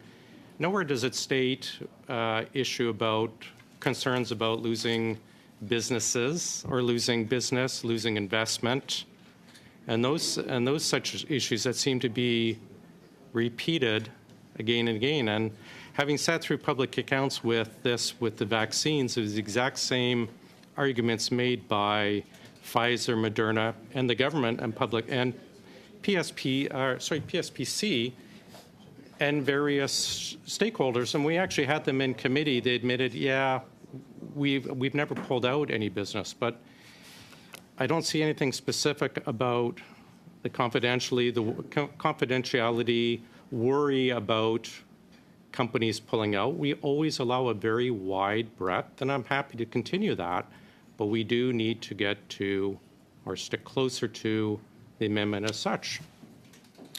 But please go ahead. And again, we allow wide breadth, but if we can get, to the amendment itself. This is why this is relevant. I'm going to read part of our motion, of the amendment. And the new Section F states that the documents be available at the clerk's office for viewing by committee members only for 1 week to be designated by the committee, no later than 30 days following the receipt of the contracts. And that the supervision of the clerk and that no personal, mobile, electronic, or recording devices of any kind be permitted in the room. Why are we guarding confidential information? I would say that we're putting forward a reasonable path. We're allowing all members of Parliament around this table to take a look at the unredacted documents, everything in it, everything. But at the same time, we're saying that we want to provide some safeguards here that keeps certain information out of the public realm because it undermines It undermines the contracts. It undermines the confidentiality that in the business world, in the real world of business and industry, is absolutely vital. That's the point that I'm making. And again, 51% of Canada's economy is represented by knowledge-based industries. Knowledge-based industries. Think about that for a second. What we do here, the precedent that we set here tonight, has the potential to impact half of Canadian companies. Half. Because they are knowledge-based industries. That's the precedent that we're setting here today, and that's why we are being so careful with it and responsible. Think about it. 51% knowledge-based industries that care about confidentiality, care about trust, care about what information is shared. My goodness. I talked about the shipyards. I talked about aerospace. Telecommunications is another sector. Same thing. I can go down the list of all the industries that are based and operate on trust and confidentiality, and that jealously guard their information and their strategies. And we are willing today, we have a path forward put forward by my colleague who's been in business, understands it, been in the real world, understands the importance of confidentiality of agreements, and he's put forward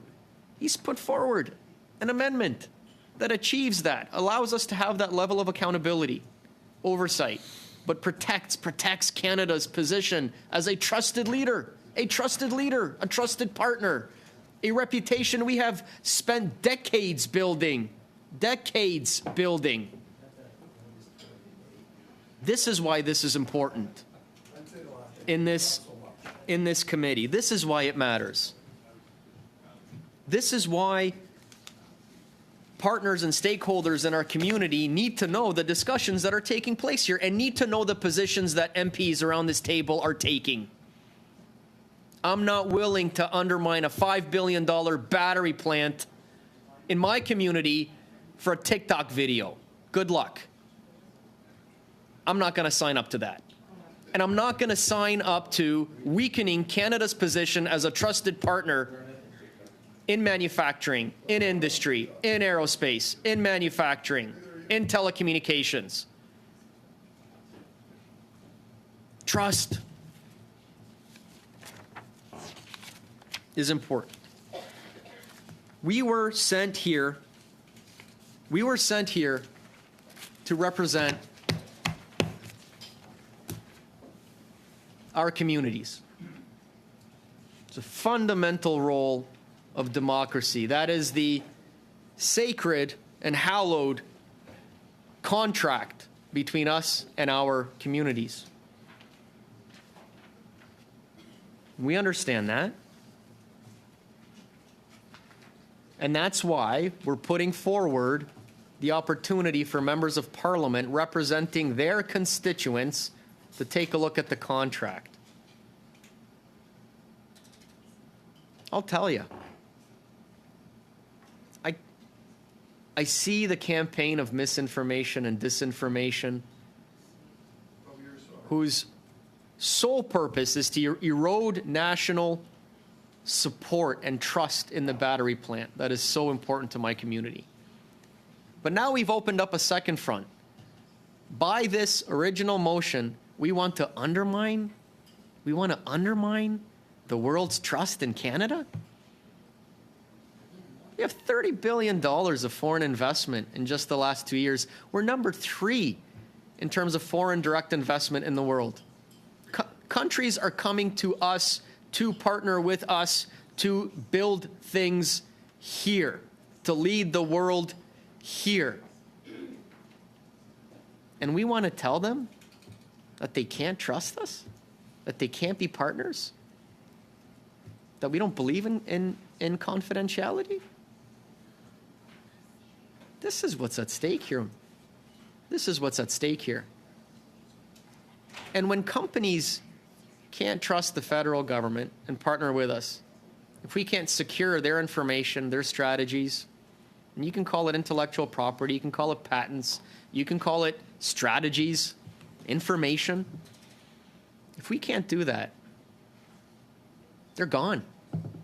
They're gone. And who pays the consequence? Who pays the consequence? It's not the people around this table, I'll tell you that much. It's the workers. It's Canadian workers. It's Canadian workers. When we are not acting responsibly, it's Canadian workers that pay the price because the business goes elsewhere. Man, the margins are so tight for when you're competing for investment. And these companies, we know capital is mobile. It's global. It can go anywhere. And we're literally giving them reasons to go elsewhere. We've got 20 million Canadians working right now, depending on us here to make reasonable, responsible decisions. There is an amendment here that is reasonable and responsible. And I honestly cannot understand why that middle road, that middle way, that compromise, that responsible path forward is not adopted by the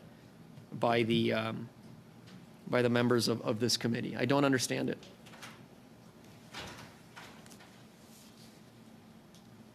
There's 4 companies here representing close to $30 billion of investment. Stellantis in Windsor, Volkswagen, St. Thomas, another community that has known hard times, that has lost investment, that has lost manufacturing plants to other jurisdictions. Northvolt, company that wants to set up shop in Quebec. 3,000 workers in Quebec. You don't think they're looking at this circus and having second thoughts and having a pause? What kind of partners are we? Umicore in Loyalist near Kingston, rechargeable battery plant, again, thousands of workers. Like this is what we're putting on the line here. This is what we're putting on the line here. And I go back to President Lana Payne of Unifor, and I go back to the article that Lana Payne published it was published in the Windsor Star, but I believe it was published nationally as well too. And the headline of that article, and Lana Payne is the president of Unifor nationally, which is the largest private sector union in all of Canada, 300,000 members. And the title of her opinion piece is "Canadians Deserve Better Than Misinformed Battery Plant Debate." They certainly deserve better. And this is what Lana Payne writes: "Never let the truth get in the way of a good story." The famous quote from American author and funny man Mark Twain helps summarize the firestorm surrounding Windsor's Nexstar battery plant. What started as an innocuous social media post from, of all groups, the Windsor Police Service has become a fire and brimstone level debate in this country. It's a national debate. Point of We order. are discussing national issues of importance here in this Sorry, committee. Excuse me, Mr. Kusmirchuk. Mr. Perkins? I think that's the 3rd time this member has read that same newspaper article into the record. No, and this is I haven't read this part. This is this part. Help us all and stick to the new part, Mr. Kusmirchuk only, please. There's 5 more parts coming. Go ahead and stick to the new part, Mr. Kusmirchuk.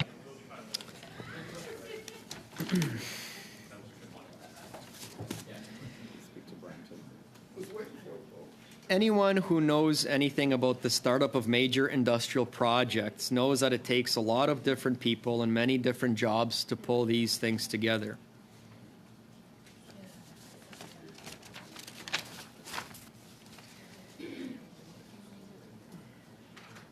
And then it goes on to say, for one thing, there is nothing new about Canadian firms leaning on foreign professionals when launching new industrial projects. Anyone who has spent half a second studying the auto industry knows there isn't a single mass-scale battery cell production facility operating in Canada And this is the reason Stellantis opted for a joint venture with LG Energy in the first place, to tap into this technical expertise. This is no different than what happens during a new vehicle product launch. In fact, teams of U.S. workers were temporarily brought over the border to help get the GM Ingersoll plant up and running.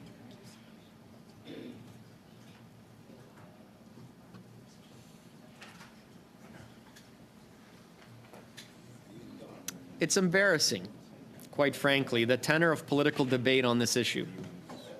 And this is the important part, and it's doing a disservice to all of us who have been scratching and clawing to rebuild the auto industry into the powerhouse it once was. I won't read the part where she says no thanks to harmful conservative trade policy or economic ideology.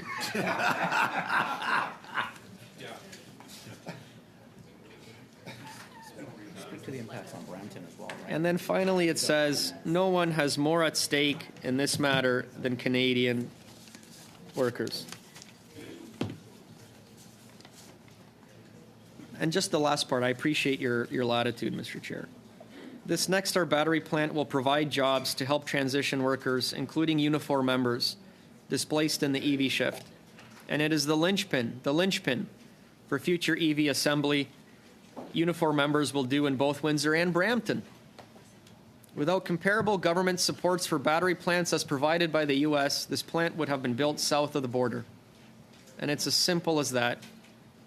But in today's politics, writes Lana Payne, why should facts get in the way of a good story? Mr. Chair, I move that the committee do now adjourn.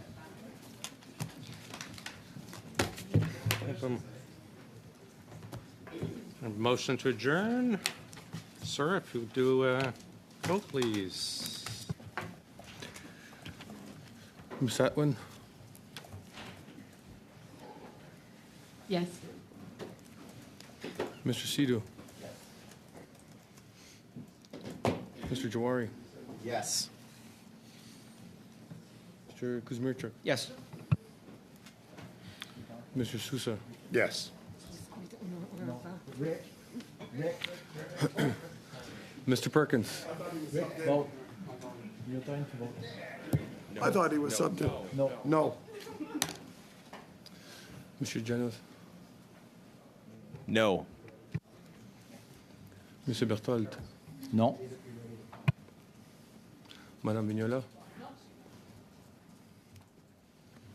Monsieur Massé? Yes, for health and safety reasons. We'll bring this back tomorrow. 6 yeas, 4 nays. Colleagues, We can't stop. Colleagues, we are adjourned.